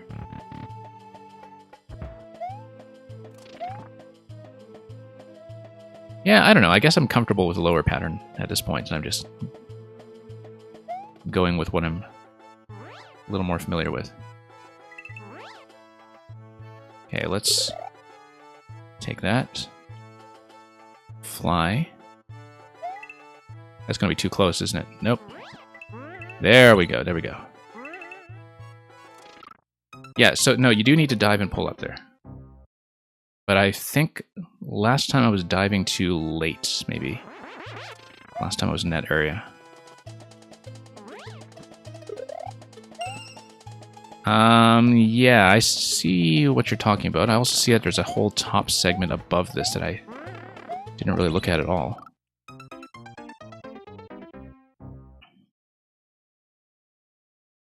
No, I think the previous method was probably a little easier for me to play anyway. Like over here.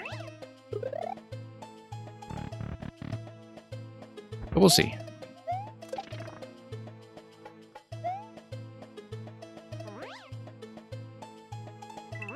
Okay. Alright, up we go.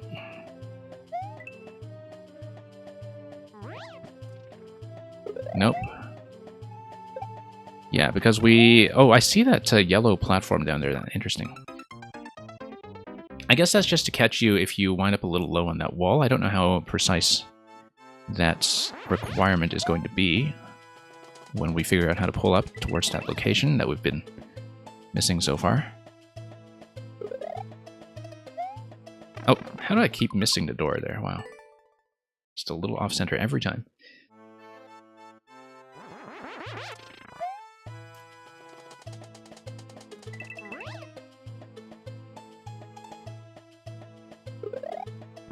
Okay, through we go.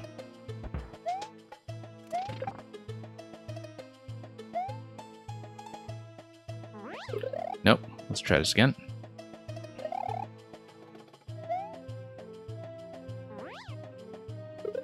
Nope. Yeah, that one's going to be an issue. So, 30-second record on this level. I must have been very close to the end, actually, on that last dip. I can't imagine there's much more than that that is remaining at the very end.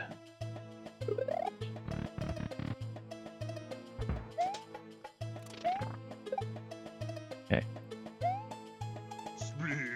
And thank you for the follow.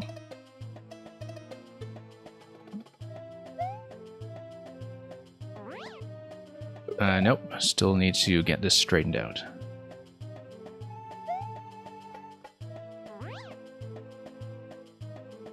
Yeah, pull up. We'll take a bit of damage here. Don't know if that's... I mean, it's clearly not intentional completely, I think, just because... Yeah, this corner is really creating issues for me. Like, it's... one thing that I think is a little bit difficult to predict. It's a very specific location that is giving me a bit of trouble here.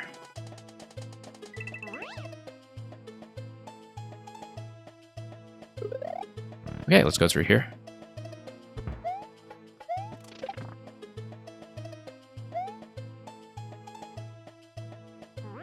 Nope. Didn't turn around properly that time.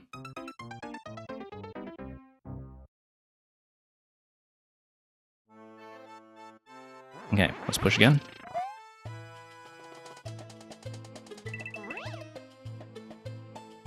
And down.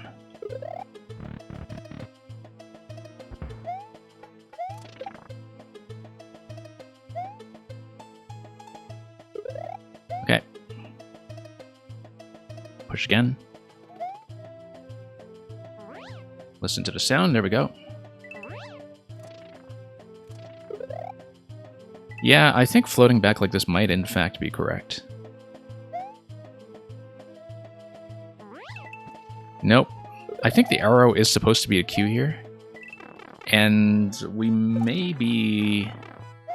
I don't know if I'm early or late, because of the way I'm pulling up, I'm going too high. And so that indicates to me I may, in fact, be early on the pullback, but we haven't quite determined that yet.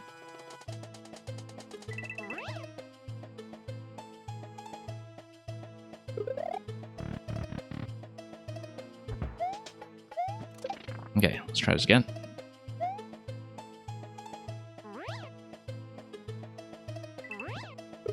That's okay, we'll float down. Mole's going to fall down, that's great. It's well out of our way. Nope.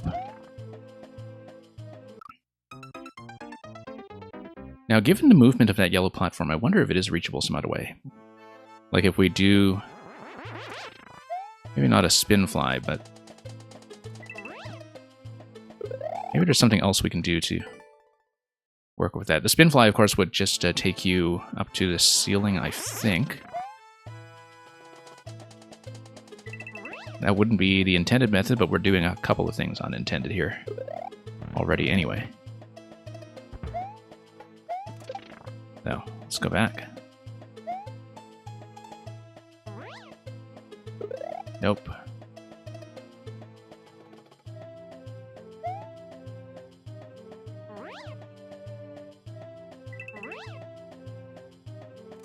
Okay.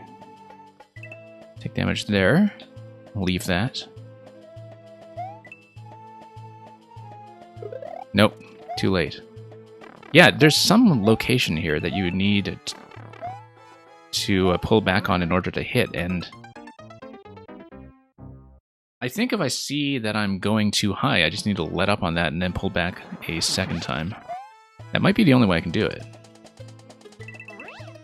Just nudge myself forward if I see that I'm coming in a little bit too high. Because right now, the adjustment I'm making there is just not working at all. Okay. That time I could actually kind of see where I was going, which is good. Bump back.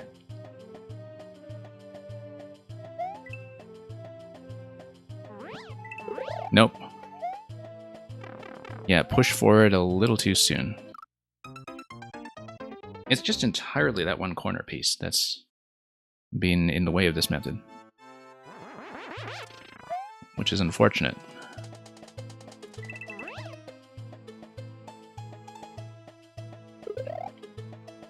Okay, let's go over here.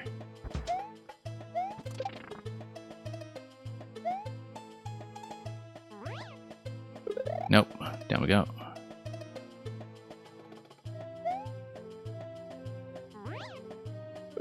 Nope, not yet. Let's try it again. Okay, that works. Somewhat. Good enough, good enough. Okay, let's try this again.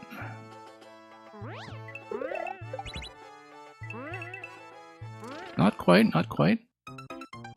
We made it over to the wall, but obviously that's not going to be a method. It is designed for the cape float, which we've demonstrated a few times there before.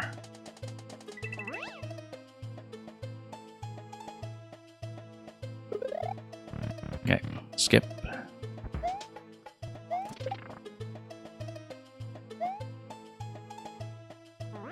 Nope.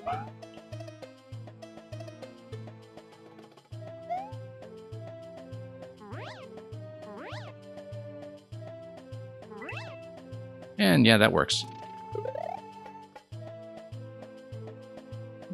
Not the most elegant, but it works. Nope.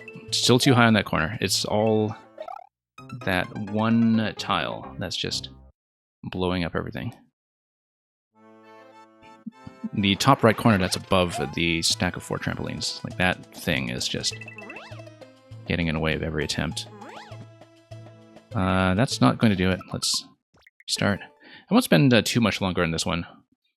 I don't think it's the best showcase of what I was trying to demonstrate in the stream, so that's okay. We'll just give that a few more tries.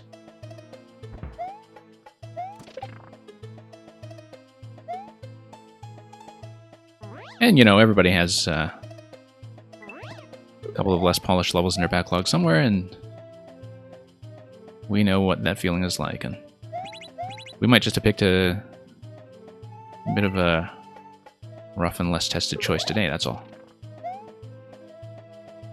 And, oh, didn't expect that mole snipe.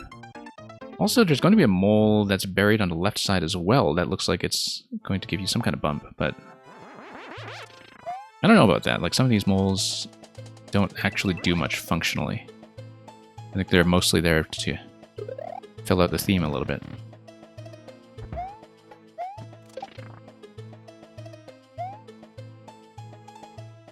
Nope.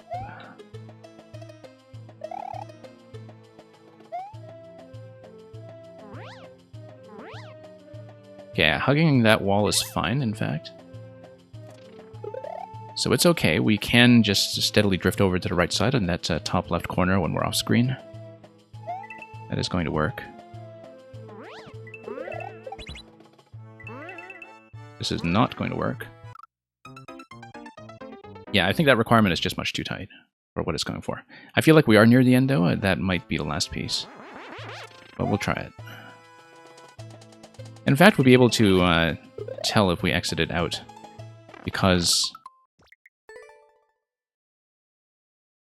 everything here is just in the main world. There's no subworld that we can see so far. So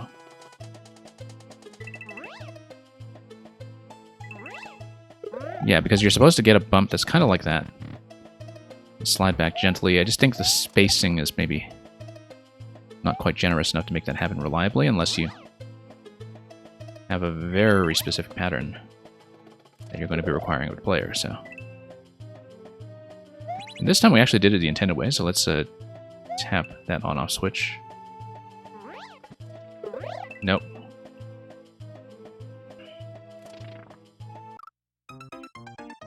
Yeah, let's take a look at how far we are at the end. From the end. I think that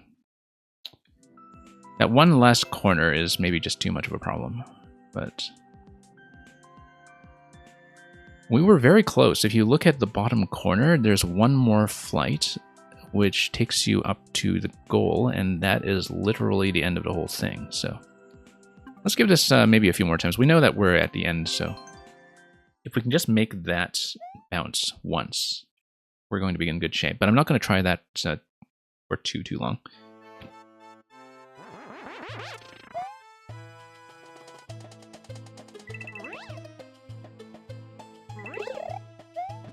Yeah. But we're trying to make a good deep run at that second segment once again. I just think that spot is much too rough. And yeah, very close. Really just, that's the last major obstacle. Unless there are any surprises with the final flight at the end, but it doesn't really look like it. It seems like one big, long ramp up to the goal.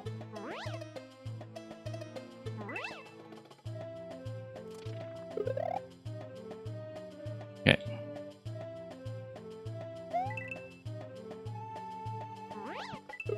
Nope. However, if we do this, maybe... Nope. Still no.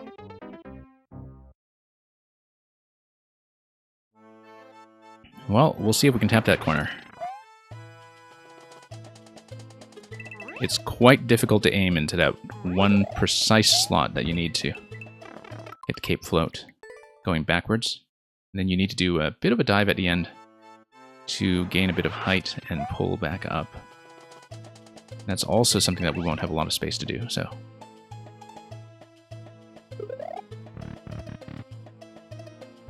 Certainly feel close, but...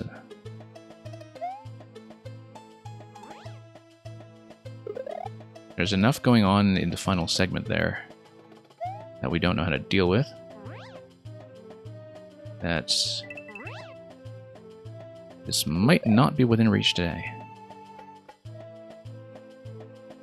We'll give it one more go. At least. Nope. Yeah, that just doesn't really work at all, I think. That's okay, we'll set it aside. I mean, sometimes, you know, you just have levels that have a bit of rough spots like that. Let's spin up something else.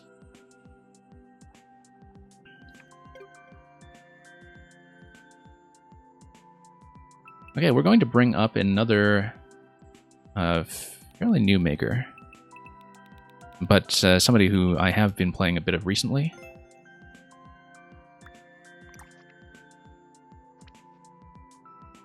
So this is Luuka.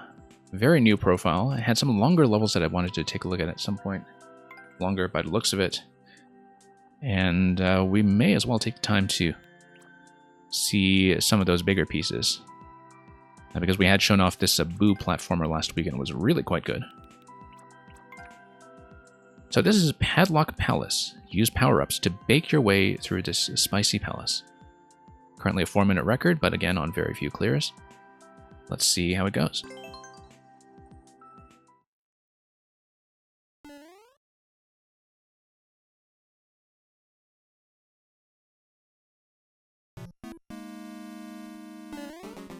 Okay, so this is the Padlock Palace. This looks like a suspicious location, and I'm glad I checked that. Death over here, so we can't do anything there just yet.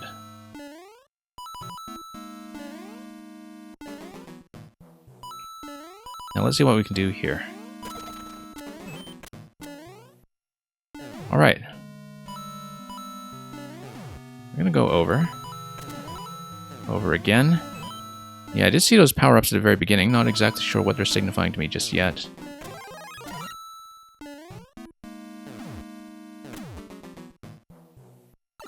And yeah, let's get the mushroom. Let's get the mushroom, just in case. And then we'll just sneak through here somehow. There we go. If we can keep it, that would be great. I think the idea is that we should.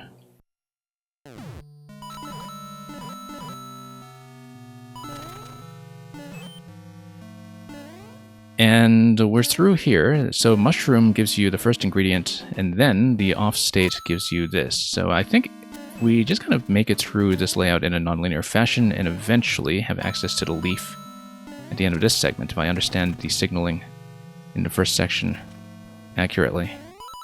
Can I get on top of this safely? Yes, I can. Let's continue this way.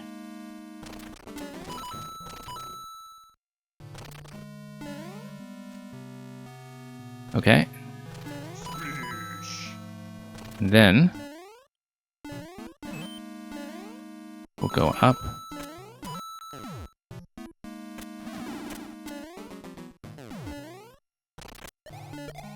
And then let's do this.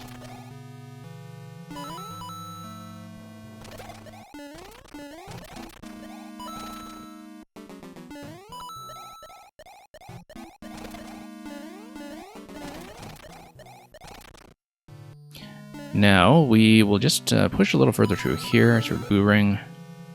This really feels like a sort of Maker 1 style level, apart from the on-off switches, of course, and just new elements like that.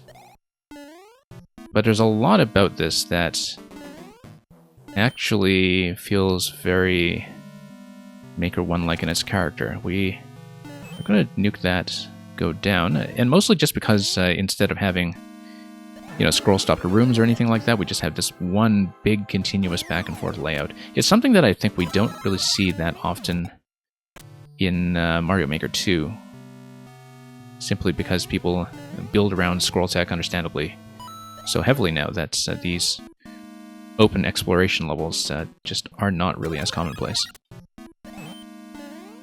Let's open up the gate. Pretty elaborate so far for something that is like this very intricately decorated layout. Now, if we lose power-ups at any point, I'm not exactly sure where our reset locations are, but I think we can also survive despite that. So let's whip that guy. Yeah, you don't absolutely need to leave, but it does make things significantly easier. And Arvamp, welcome. Glad to see you here.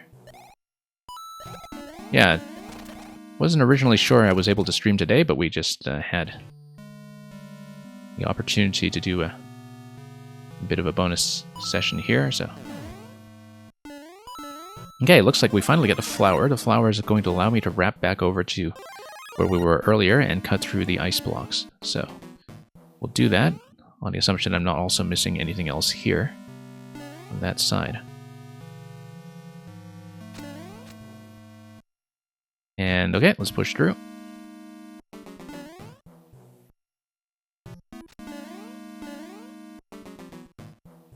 And no, not overly complicated. It's actually a fairly simple layout. If you come through here the first time, you know that eventually there's going to be a Fire Flower gate, and it is a very linear power-up progression.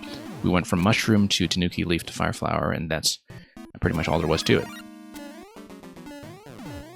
Now, however, we can go left. I mean, it is meant to be a little bit of a maze, but I think the progression so far has actually felt pretty straightforward. And Ninja, you're working on an Night Underground puzzle. Looking forward to it when you finish. Yeah, I would be happy to playtest that. Especially when we're doing sort of dedicated puzzle streams a little more regularly again. Like I said to people who had come in much earlier, I'm off my usual schedule this week because I'm away for the weekend and won't be doing viewer levels, but we'll be back with all that next week, and hopefully that'll be fine. Okay, we're going to go through here, grab a leaf. We do need an on-off toggle in order to get through this, though. But to do that, we would need to do that from the left side, otherwise we can't enter the door. So we would need to hit another P-switch using a leaf in this location. So there is some kind of progression here that we don't know about yet, but thus far it looks more or less linear, just that we need to figure out where that P-switch is going to be coming from. And Spirit Wolf, you said something about the hard troll level. Yes, that's right. So we're going to drop down below, but we need to drop down on the left side. Oh no, we can't actually. We need to whip this and then we drop down the donut block instead. So you do need to be fairly attentive to what the power-ups are able to get you.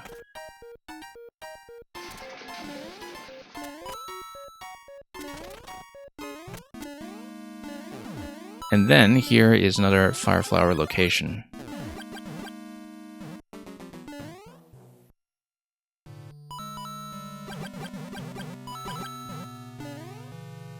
Okay, we're going to top this off, and then we can probably navigate back here to the left. It looks like Yeah, despite the complexity of the layout, the course through here is fairly well controlled in terms of what you're allowed to do at any given point, and you can see from the coin trail that there are certain locations you know you haven't visited to that point. And here we go, that's the ending.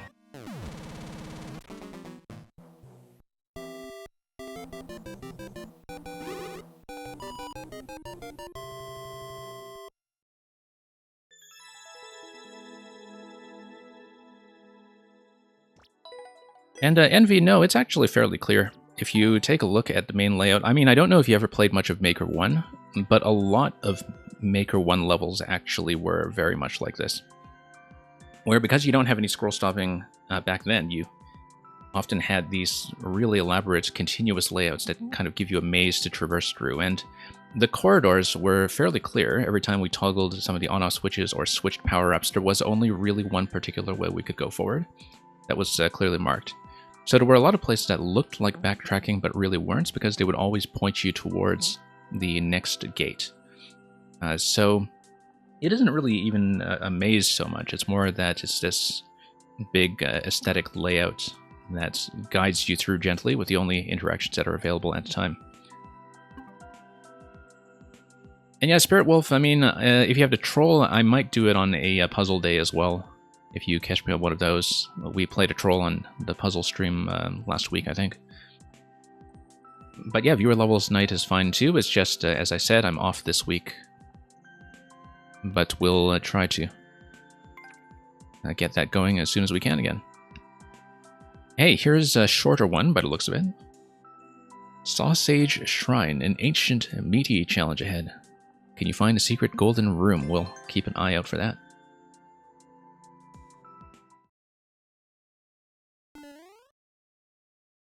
Ah, okay, it's going to be something Spirit Wolf by Lazy Goblin. I don't know who that is, but I don't know a lot of the troll makers, personally. So, yeah, I'm always willing to take some recommendations like that, of course. Okay, looks like we have, once again, a bit of a 3 power-up progression, once with a mushroom, flower, and spiny hat.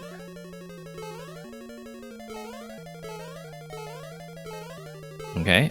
A bit of a yin and yang symbol over here. I don't know what that's all about just yet, but we'll just assume it's decorative for the time being and to come into this palace. And yes, Ninja, it's been a pretty interesting variety of levels so far. We saw a really good one-screen puzzle at the beginning of the stream. And yeah, once again, only one way forward into the mushroom zone. Yeah, we won't be staying on for too much more after this one. It was my plan to run a fairly short stream today. Let's not die to that stuff. But yeah, after this one, we'll just be showing off 1 or 2 more. Because this was a bit of an unscheduled bonus stream to begin with.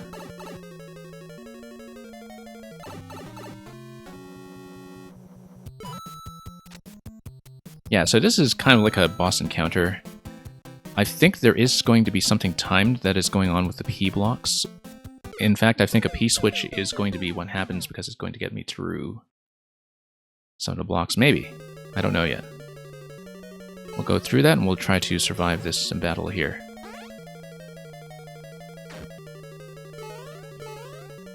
Yeah, it looks like at some point I'll probably be given a mushroom, in fact. There's a checkpoint right above the other side of that pipe. A mushroom, of course, will be able to bust through these blocks here, so we just dodge, and everything else should follow from there. Let's recover to the center. Mushrooms, like we thought. And yeah, there we go. Checkpoint, we go on, and I think it's just going to be a sequence of other power-ups that we're dealing with slowly as we make our way through. Again, as with the last level, very Maker 1 style in many important ways, despite the introduction of some new elements like the P blocks, which currently are just being used decoratively.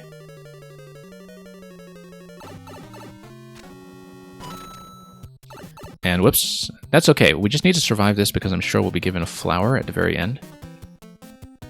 And so it's just a dodging pattern. We've got plenty of visibility in terms of where everything's going to come from, and at the very end, we go through room number 2.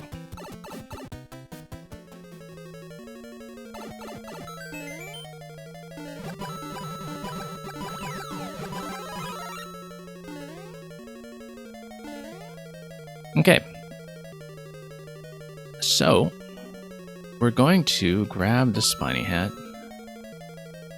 in the next room, and then that's going to get me access to the key for the key door once we break the hard blocks there. So, nice little gentle loading zone here. We are allowed to take up to 3 hits, but we'll try to do it as cleanly as possible, even while tall. So yeah, just a very simple series of dodging challenges here, in fact, with an item progression that takes you through at the very end. Spirit Wolf, I usually... Well, things have been changing lately because I've been running 5YMM on the Monday to Tuesday stream. So usually on this day, on other weeks I'll do puzzles, but it does change a little bit week to week, and we do post about it in advance on the Discord. It's not as regular right now as the viewer level streams on the weekends tend to be. And OMG man, as I said, we're not on a regular schedule this week, but that's what it is in the chat here, that it's the same kind of starting time. Usually we have viewer levels on Friday and Saturday, just not this week. And thank you for the GG. And yeah, we try to add some extra days here and there as we are able to. So we'll look at 1 or 2 more makers.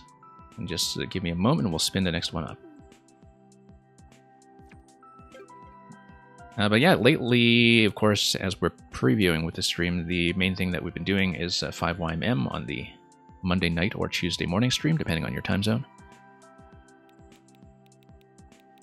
We're going to look at something quick by, if I can find on my list where this person is. Yeah, this is another maker who doesn't actually have a great deal of plays, but whose previous levels I've enjoyed before. This is Choo Choo. And we'll just probably play one by Choo Choo, depending on time. We'll take a look at Jampin Jalopy. So Choo Choo is a sort of Team Jamp adjacent maker, I think, and also somebody who mostly focuses on platformers. But here we're going to have something that involves Koopa cars, and it's always interesting to see platformer makers try to take on the Koopa car as a course element, so we'll see how this one goes. Now, because most of them usually involve interesting kinds of timed jumps out of the car, and I would imagine that this one goes for a similar approach, but we'll see how things work. Okay, so everything's going to bust down the car in events. Let me think about how this is going to go. I feel like I needed... no, I needed to bait the car and then go around it. I see. I need to survive by going around the car. I'm not supposed to take the car. I obviously can't in that position. But we bait the car, then we go down. And it's going to be an auto-scroll, so we do have time to think about this. Okay, no, we do need to jump directly off on the P blocks. The P blocks are going to tell me how to stay up in the air, and yes. And yeah, Meng, I did assume that you would have a special interest in seeing what other people are doing with car levels. Okay, we needed to land on that a bit more gracefully, land in a car, and probably hop out. I didn't know about that animated driving emote, actually. That's a nice one to bring in. Seems like Meng has the Shoujo Purple Yoshi for every occasion. Okay, there we go. Now we drive. And we crash. And then I'm a little late on that jump, but clearly I just go out. It is a very densely packed level, so I do need to read this fairly quickly with each successive element that's coming in.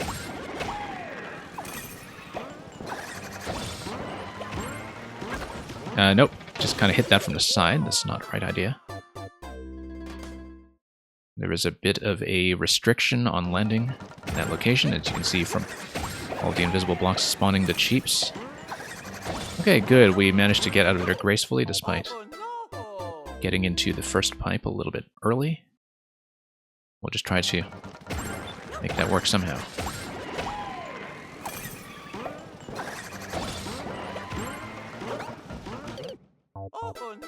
And we'll get over to the P block, and we'll jump out after the fact.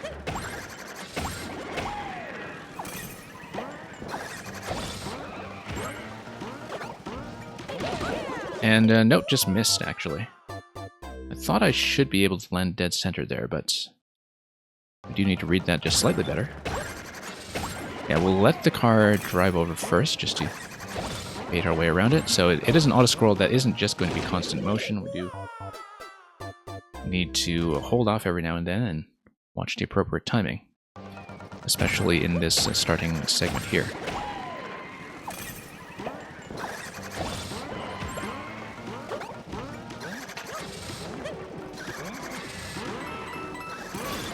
Okay.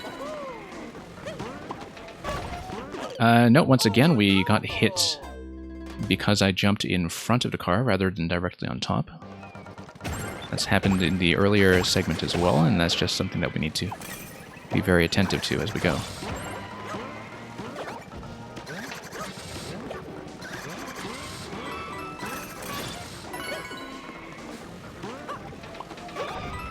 Okay. Down and then forward.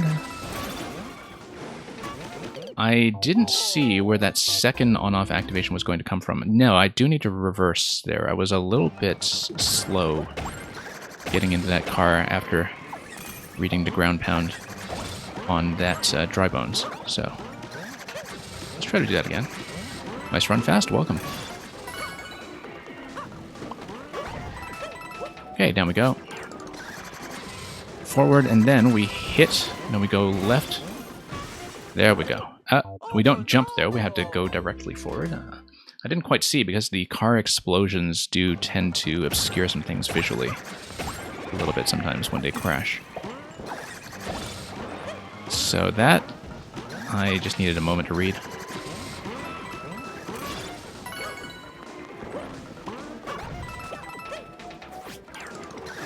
Whoops, lost a little bit of time on that. Yeah, lost too much time on that. Unfortunately, that is very time sensitive. You do need to go right away off that car after you pound your way through the dry bones. Okay, down we go. Nope, not quite.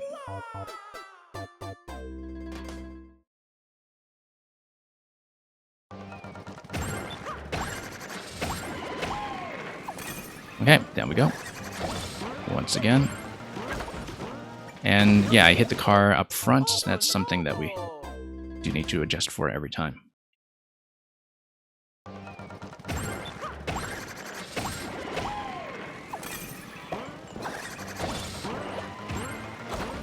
Nope, still running into the same issue there.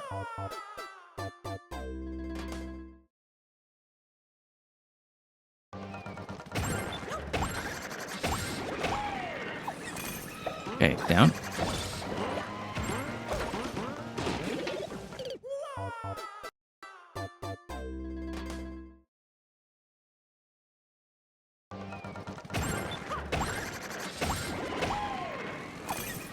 Okay.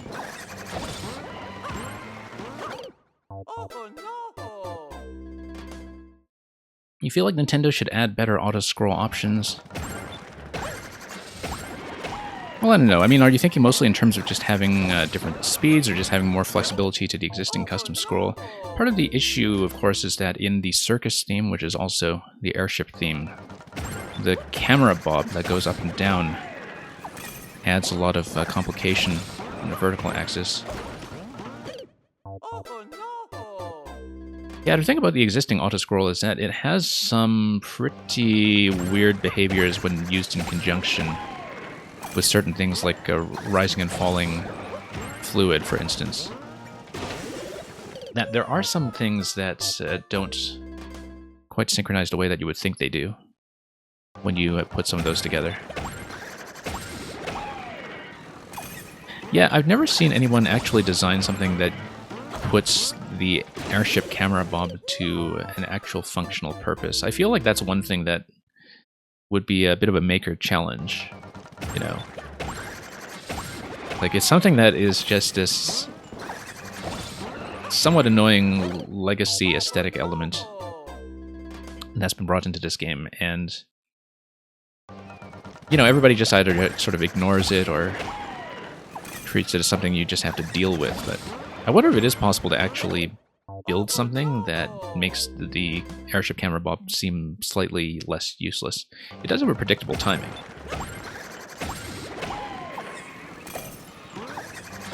But I think with the airship, that, yeah, maybe something can be done with custom scroll to mitigate it somewhat. Like, using it in conjunction with custom scroll. Somehow. I haven't really tested it to see what kind of effect that would create. Once again, too late on that. OMG, man, how do I pronounce my name? So that's a very good question. I've seen a lot of streamers try many different variations. I'm okay with people going either Quixotic or Quixotic, after Don Quixote de la Mancha. And I've heard both, and they're both fine. I don't have a particular preference. And yeah, I guess, yeah, I haven't really given people a definitive answer to that, but it's always funny to see people who, for example, I raid, like if I'm raiding a different streamer, and sometimes they really struggle with it and come up with something very bizarre. And Spirit Wolf goes with Quixotic, yeah, that's perfectly fine. A lot of people say that. Pick whichever one you think sounds best.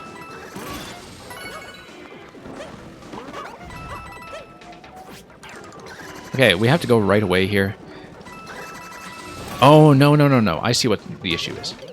There is a trampoline that is to the left of the car's starting position. So rather than reversing by hanging right on the car, I should actually be going left, and I should be bouncing. That's the adjustment I should be making there.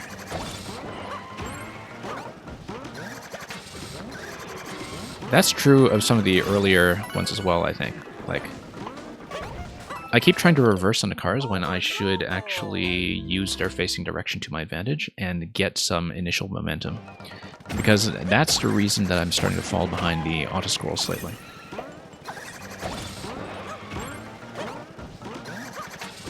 Like if you bounce, for instance, you can go right away.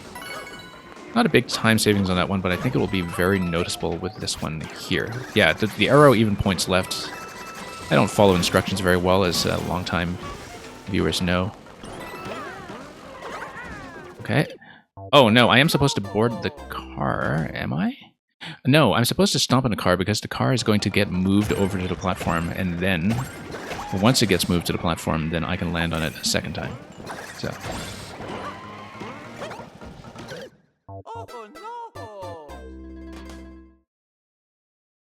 yeah, very spiky location there for sure. Let's try it again.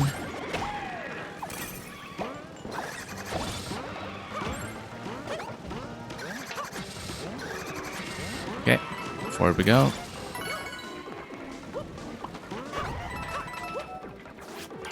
Yeah, left. Oh, no, no, no. We were facing right going into the car that time. That was unfortunate.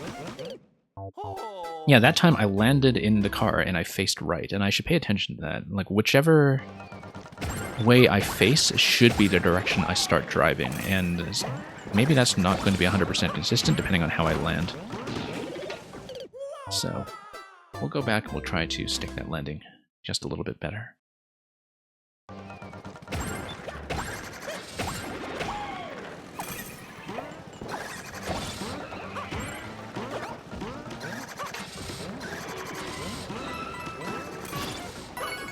Okay. That's going to face left. Let's go. No, it's still a little bit late, unfortunately. Watch out for the pits. I'm not exactly sure which pit you're talking about, but we'll go back there and we'll see. Yeah, the headroom here can be a little bit tight. As you can see, if we're just bumping the car a little too far to the left, that's exactly what happens. So not a lot of flexibility here. But we'll attempt that. Yeah, still going a little too far to the left. Mostly because the Koopa car is airborne at that time. It's not going to be the most predictable location if we're not paying very close attention. And yeah, Spirit Wolf, so the reason the fish pop out is that you're not allowed to go to ground level. If you go to ground level, you are trapped. And the reason that's happening is because we are hitting this car off-center. If we're hitting it off-center, that's what spawns the fish, because we get dunked into the lower location. So...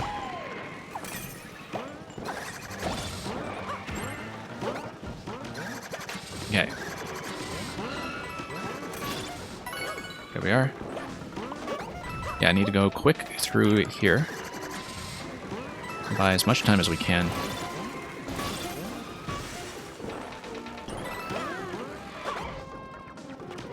Okay, there we go.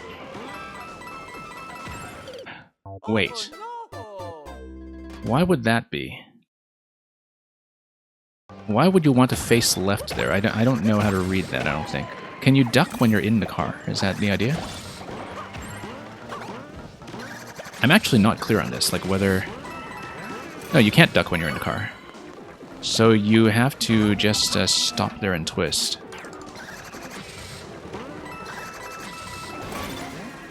Too late there. You saw an arrow pointing left, yeah. I mean, I wasn't quite sure how to read that in terms of how the on-off switch on the other side was going to activate. It looked like you were supposed to turn left there to prevent yourself from getting hit on the right side. But I wasn't completely clear on that just yet, going to that location. But yeah, you can't squeeze yourself any shorter when you're inside the car.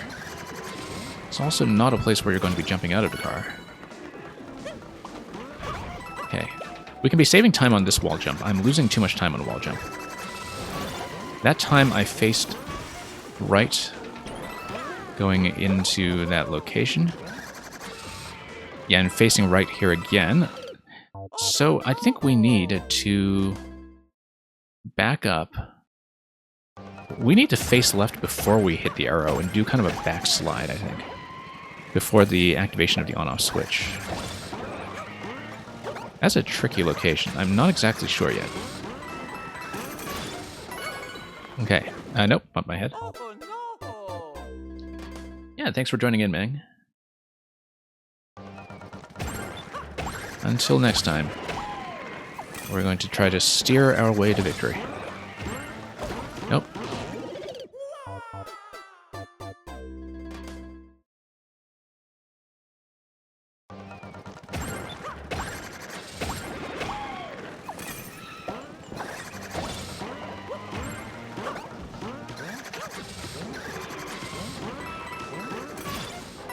Okay.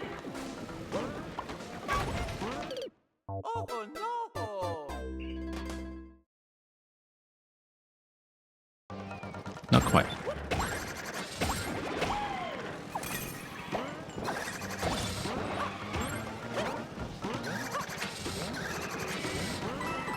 Now we're going to go.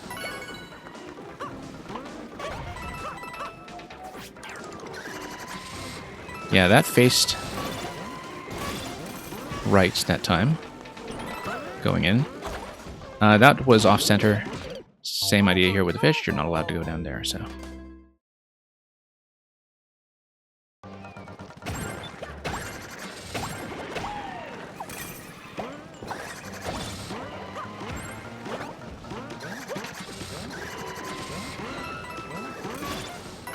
okay, up we go.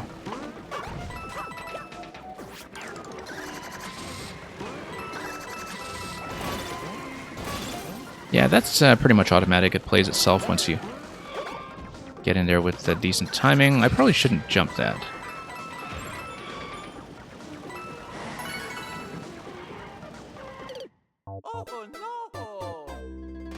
So, it feels like I'm supposed to Maybe I'm supposed to face left and drop the car. I think that's what it is. I drop the car, I aim for the coin, the car kind of backslides into the on-off switch. Maybe that activates. I don't know if it activates if it backslides like that. Maybe I'm not supposed to backslide and I just let it hit. But I'm really not clear on that at all, so we'll have to go back there and see what we can do with it.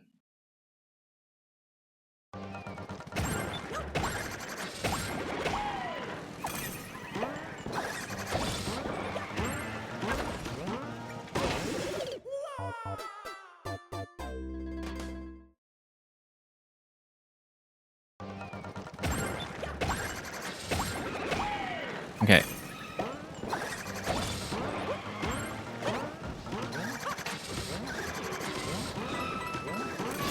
Okay, we're gonna go forward. Okay, and then we'll run into a bit of an issue here.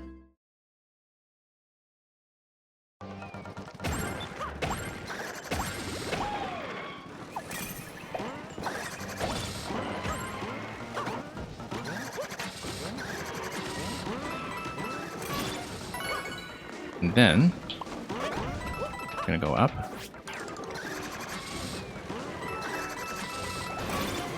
And that's going to hit, but we missed a little bit this time. So, and Spirit Wolf is going to request 111 as we take the quick death here. Yeah, sure. Let's take a moment to do that just as a bit of a break. And Mice Run Fast, you have to wonder if anybody's a car pro. No, it's just the signaling in that one spot that we don't actually have a sound idea of how to deal with just yet. Okay, as requested by Spirit Wolf, we are going to bring up sonnet number 111, and it goes like this.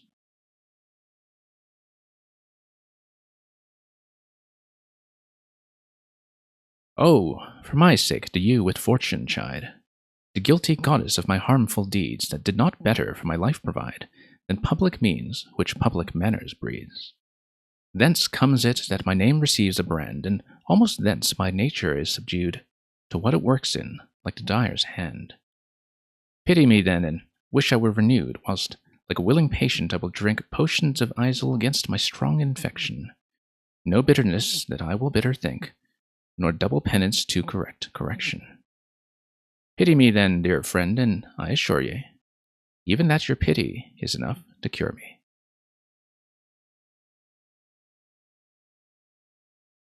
Thank you for that, Spirit Wolf. I don't think I'd done that one on stream before, so always nice to bring another one in for the first time. Okay, let's pull the car over.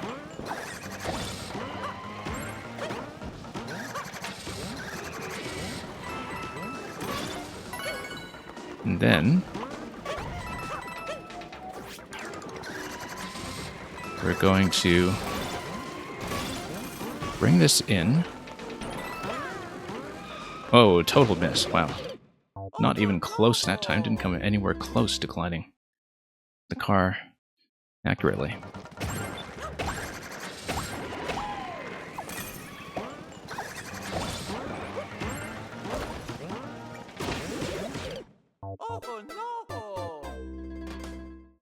There must be some speed strat with the car. I don't know. I feel like one thing I don't know yet is whether...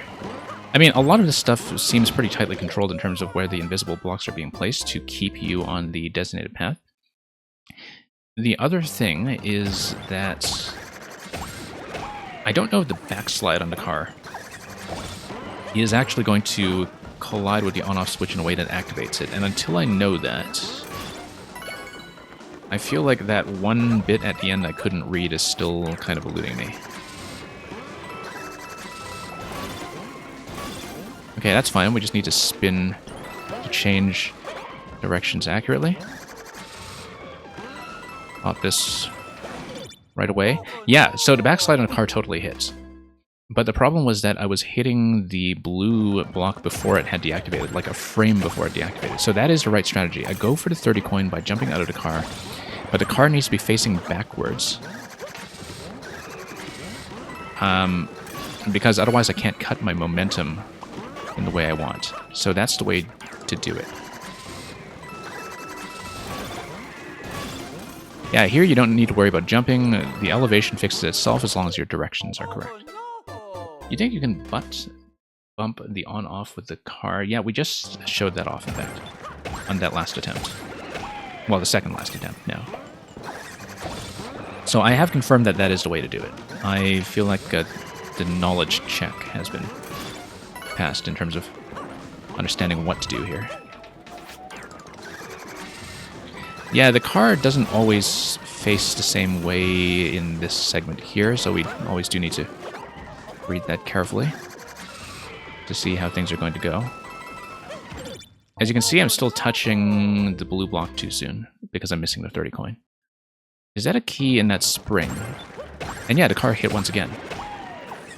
The car hit just slightly too late, though. Like, I died to the spike before the deactivation of the blue blocks completed.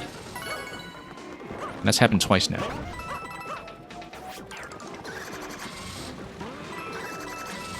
Key in that spring. Let's take a look. I think I know what you're talking about. I think I also saw it. Too high.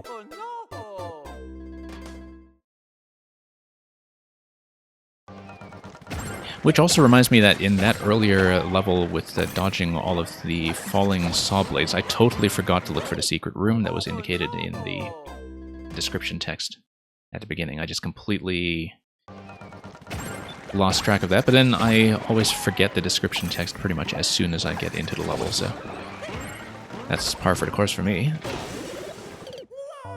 Yeah, in general, I can probably aim for the markers more accurately, and some of this level will sort itself out. In general, though, I'm not really somebody who aims for markers very precisely, so... I don't know, judging by this level, if the key would be required. Maybe it's something optional, but... Whoops, just totally missed that jump in the beginning.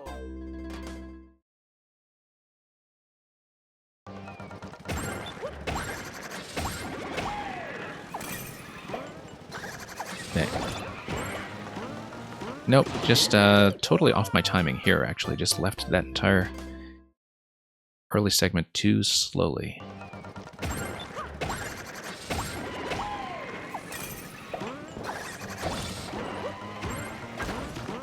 Not quite.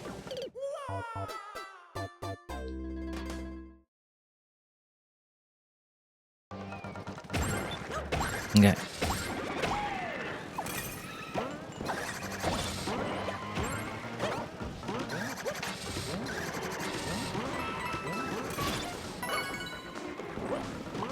Yeah, losing too much time on that wall jump there. I do need to make that wall jump as soon as I can. But we're still going to make it. So. Nope, didn't quite get the bounce, unfortunately.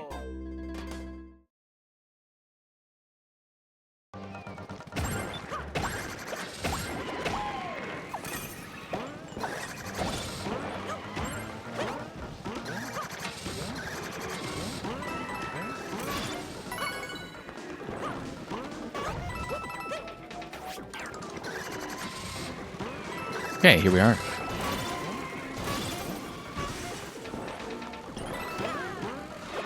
Okay. Car is going to be timed there. We will jump up again. And yeah, I'm still jumping out of that too early, I think. I mean, I've got to hit the 30 coin, but I need to be ever so slightly later when I leave the car then. Because I'm clearly overcompensating in that location.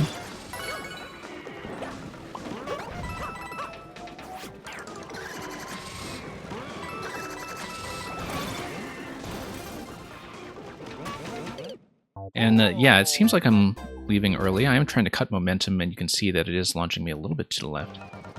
Jump onto springs below instead of wall jumping. I don't know about that.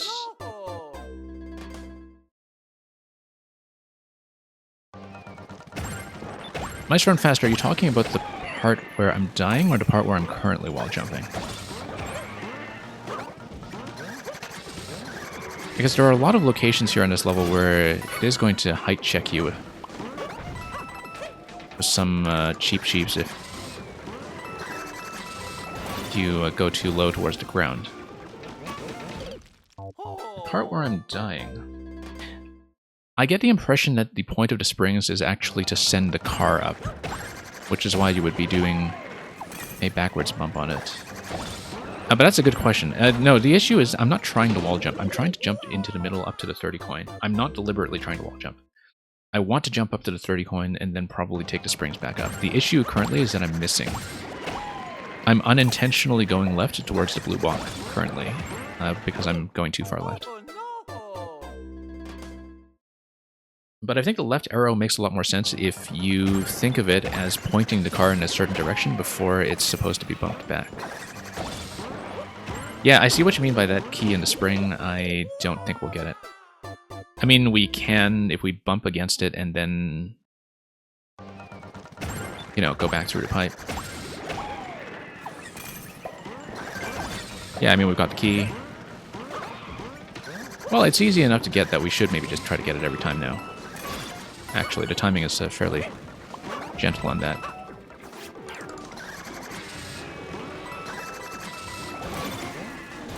No, still too late on that. It might affect my timing for everything else coming afterwards, though, which is why I'm beginning to rethink that a bit. Okay, let's try this again.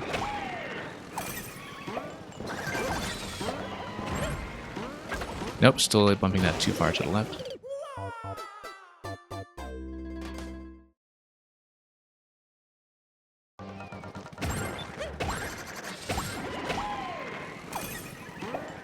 Nope, forgot the key, that's fine. This won't be the attempt anyway.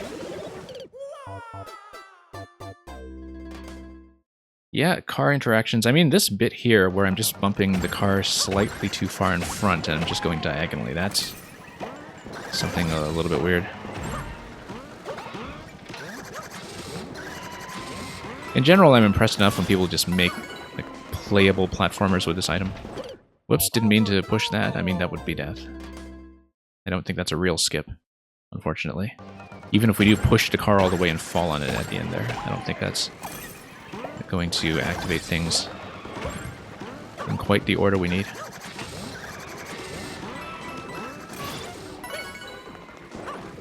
Yeah, nice and quick there.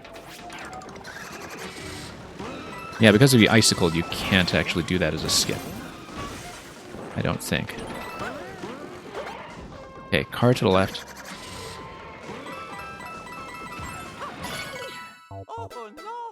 It didn't hit that time.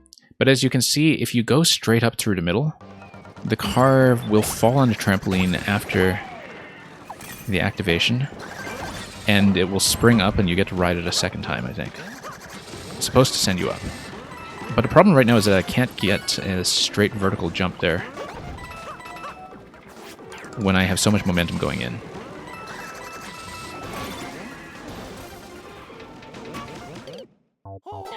I think the key is probably just going to be a bonus of some sort at the end. I don't know if it lines up better. I feel like I am losing a little bit of time on it. But the sooner we activate the Koopa card, better up there. And then everything else should just fall into place.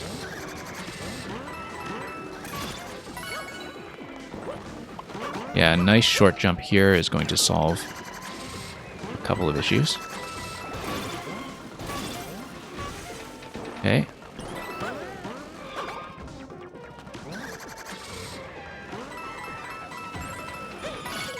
Still going too far to left.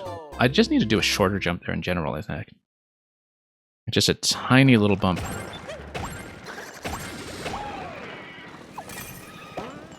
Yeah, that's a very difficult location, I think. Relative to everything else up to that point. It's very strange.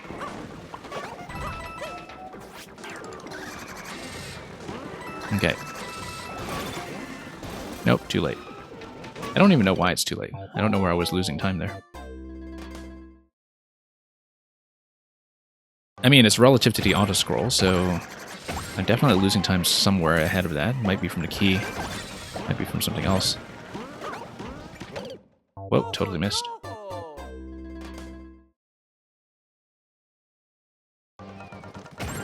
Okay. we go. Yeah, need to hit that dead center every time. Up we go.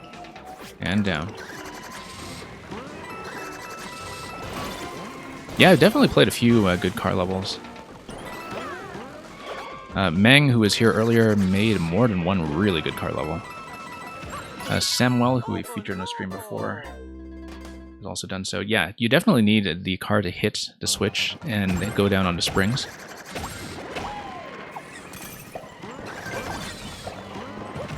But then I need to get back into the car on the way up. And currently I just can't align myself in a way that's centered. And until I do that, that's going to be a problem. And yeah, I've played Meng's car levels before, for sure. We've been playing Meng levels here for a long time. I've gone through, not all of them, but definitely a few dozen.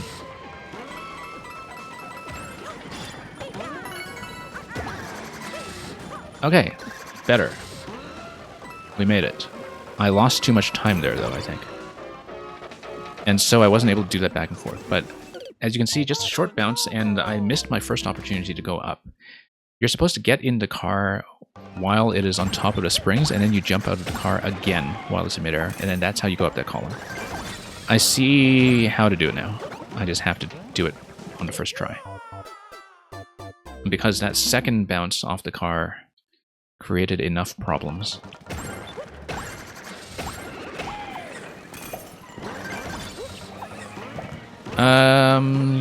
You're so confused, why no Kaizos? What do you mean, why no Kaizos?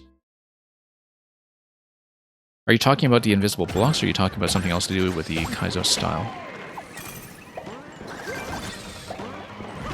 Because there definitely are invisible blocks everywhere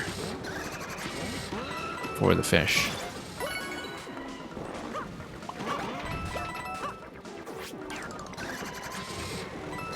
No, there definitely are Kaizo blocks everywhere. Like for all of the places where you're not supposed to go down. Okay, still jumping too high. I need to do a short bounce. Like as short as possible and then get on top of the car right away. There are definitely Kaizo blocks every time you hit ground level where you're not supposed to. Like when you're missing the P markers, for sure. Like in that spot just now. We've hit the fish a couple of times.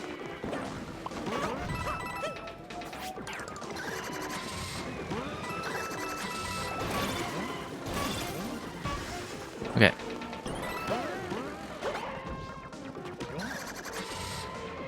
Okay, short bounce. Yeah, missed. So I need to get back into the car dead center. I just missed the car.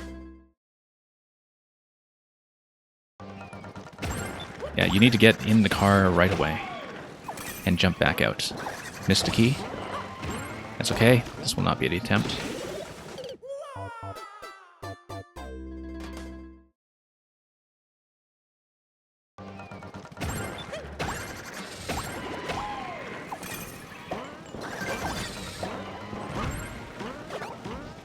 Yeah, aligning yourself like that is kind of difficult. Like the P block marker doesn't really tell you everything you need to know about hitting the car accurately. Because the car hitboxes, well, it's a 3D World hitbox. It has its own little strangeness attached to it. Short bounce. Okay, just in time for that pokey. Right, left, up, and is that... Ah, okay, and this is required, it looks like. Maybe. And, oh, Kirby, interesting. Kirby train. Oh, it is a Kirby train, okay. But is this close to the finish? Airship theme. I don't think the flagpole is going to be hidden here. Let's go in.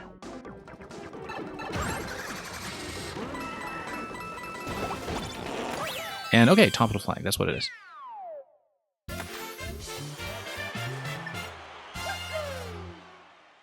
mean, the maker is Choo Choo, so I'm not surprised that we ended with a train, but pretty nice. I mean, that one column that we had trouble with for the longest time was a bit of a difficult read, but good spotting of that key. I did see it early on, and I just didn't even think about getting it until quite late when you were mentioning it, so thank you for the GGs. We're really only going to have time for one or two more short things today. I can't really run that long today, unfortunately, whereas some of my other streams go, 4 or 5 hours. That's not going to happen today. Give me a moment, we'll spin up something else. And we're going to end on a maker that I have featured here a few times before. It is a very popular maker from South Korea. And this is Persia. And Persia tends to make levels that are on the easier side, but which usually have some really funny thematic idea attached to them. And so we'll do one or two of these, they might be quick. So let's experience zero gravity. Freefall is the same as zero gravity. Enjoy. Yeah, one of the best things about 5YMM this year compared to previous YMMs is that this has been a really big showing for a lot of makers from South Korea, which has a very active maker scene. And where the best makers there are just extremely good. I mean, those of you who have played week 2 of 5YMM will have seen Chirisu's level this week, the, hyperspeed platformer. Now, this is interesting. Oh, I see. So, it's using falling to create a zero gravity effect. That's roughly what we expected from the start. And we totally missed something, I think. If we missed the red pipe there already, perhaps. Oh, whoops. Lost my opportunity to hit that with flower. We'll probably have to retry. That's okay. No, the flower is just going to take us back to the reset pipe over here, and we'll try again with the boss. And so we're actually just going to float down and hit Bowser like this. And look at the horizontal movement of the fire flower. That's something that's pretty unique, because we're actually outpacing it as we fall, I think. That's something I definitely haven't seen. Just that horizontal shot. And yeah, this is purely just a demonstration of the freefall. I think that's what's going on here. But we'll take a look at this bonus room as well, in case there's something special. Okay, just a secret. That's all there is to it. I don't think there are any more secrets attached to this, so let's just take this and go. And we might be able to show off one or two more of this length as well. And just finish on something easy to round out the showcase today. Here's Goomba is a star. Goomba is actually a star. Let's enjoy. Thank you for the GGs once again.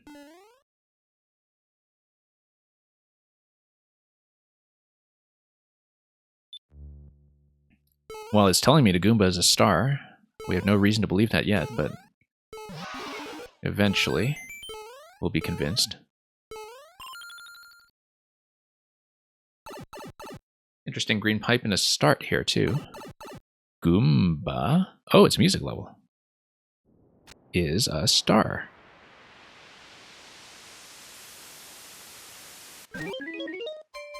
Oh, that's interesting. So we collected the Goomba, and now it's going to play the star music. Does this mean that I can just run through the thwomp like I'm invincible? Yes, because there's this proximity illusion where when you get close to certain objects, that's not going to work. Okay. I was wondering about that. Huh, curious. It works with the thwomp, though. I wonder why that isn't also going down there. You can notice that with the snake block up top, there was that globally loaded 1-up that was doing most of the instrumentation for this music track. But we can do this. Why can't we do this? Okay, no, we do need to hug the wall a little bit. I think I just wasn't within range of the proximity switch. Also, now that the Goomba has expired, I think the switches no longer get me through, right? Like, I think we would actually have to go through and cycle back and do the other two. Because you could hear the on-off switch activate at the end of the music track. So at the end of the music track, it looks like the star expires and you can no longer just run into things. Yeah, because there is that Buzzy Beetle up top that activates the POW when you're within range, so it is a Buzzy trigger. But when everything expires, I think the interaction is going to be a bit different, so... Yeah, because it is the on-off switch that is toggled at the very end, so... We'll hit that, and then we'll go on to the next segment of this idea. Or maybe... No, this is just a goodbye.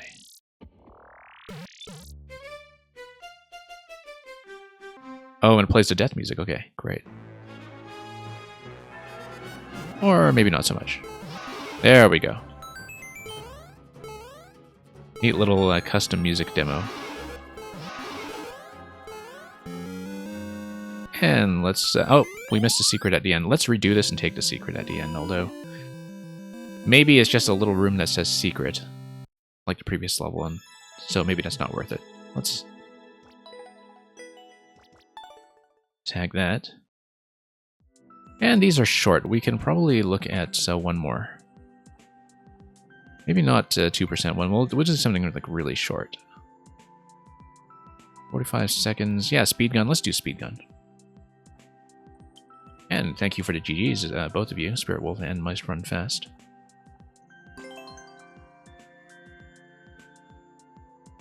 This will be the last one I do today. And then we'll be logging off after that.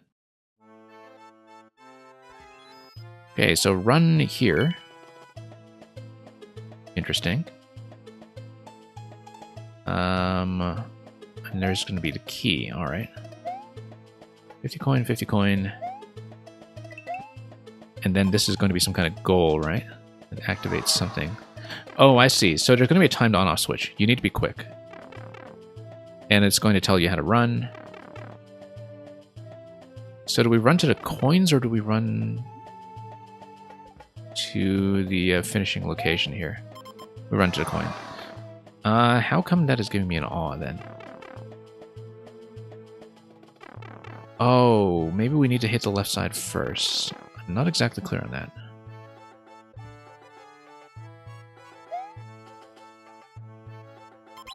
Yeah, okay. So we do need to activate both locations.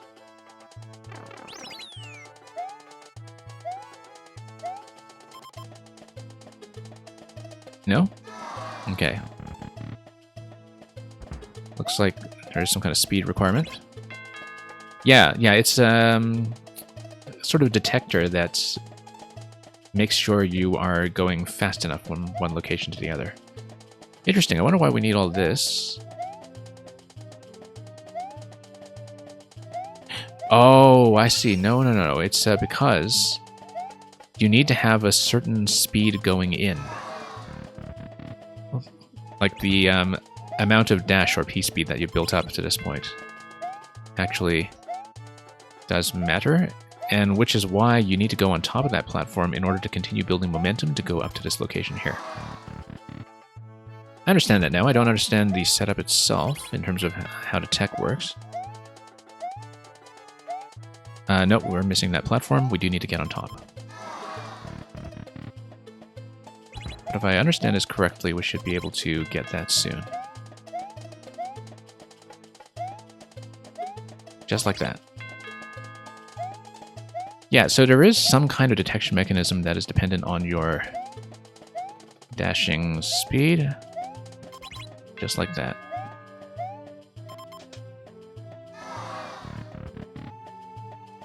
So we'll just try to do all this once again.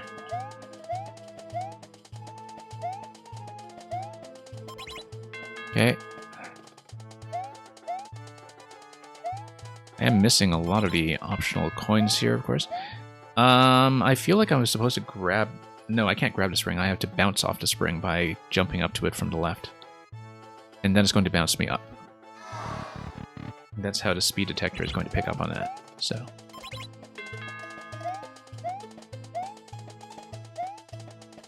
Nope. Let's go back and try again.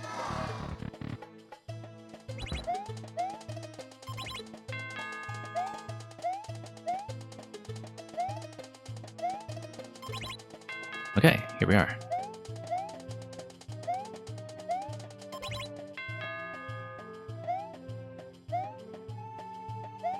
I feel like, yeah, no, we need to run to the side here and then jump. Let's just do that. There we go. That's accurate, and we are through. Okay, one more set, probably. And then that's... Get me over to conveyor belts. I do need to get over to conveyor belt all the way, possibly off the cloud at the end here. Yeah, there we go.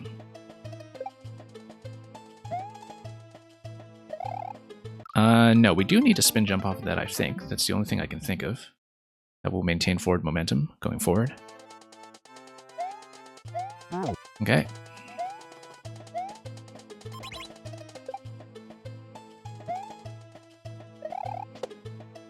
Yep, that's fine. And then we need to run around in a circle here, I'm sure, except we need to time that a little bit better when it's coming around all the way. And we'll see if we can figure out how to do that a little more accurately.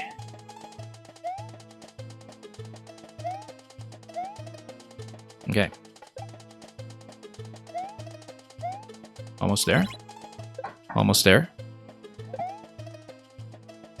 We'll just bump that. And we're almost done.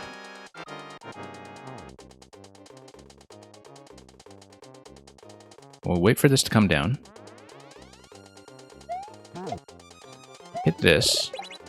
Activates. What does that do for me? There we go. And that is done. We didn't get the key. Oh, because we would need full speed to go over here, I think. Yeah, no, we just don't have the momentum to do that, unfortunately. Unless we get like a really exact jump on this location. No, that's okay. We'll just take the standard exit and go.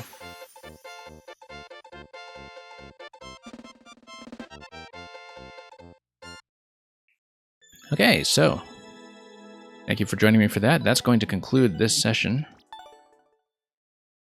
And once again, you're going to see some of the makers that we featured today in the upcoming set of 5YMM that is going to be launching Sunday AM in North America and Sunday evening in Europe. And so stay tuned to the website for the new trailer as well as the new level codes that are going to come out. You're going to see a lot of familiar names, both some of the people we featured today as well as some old favorites. With that in mind, we're going to send you on to somebody else.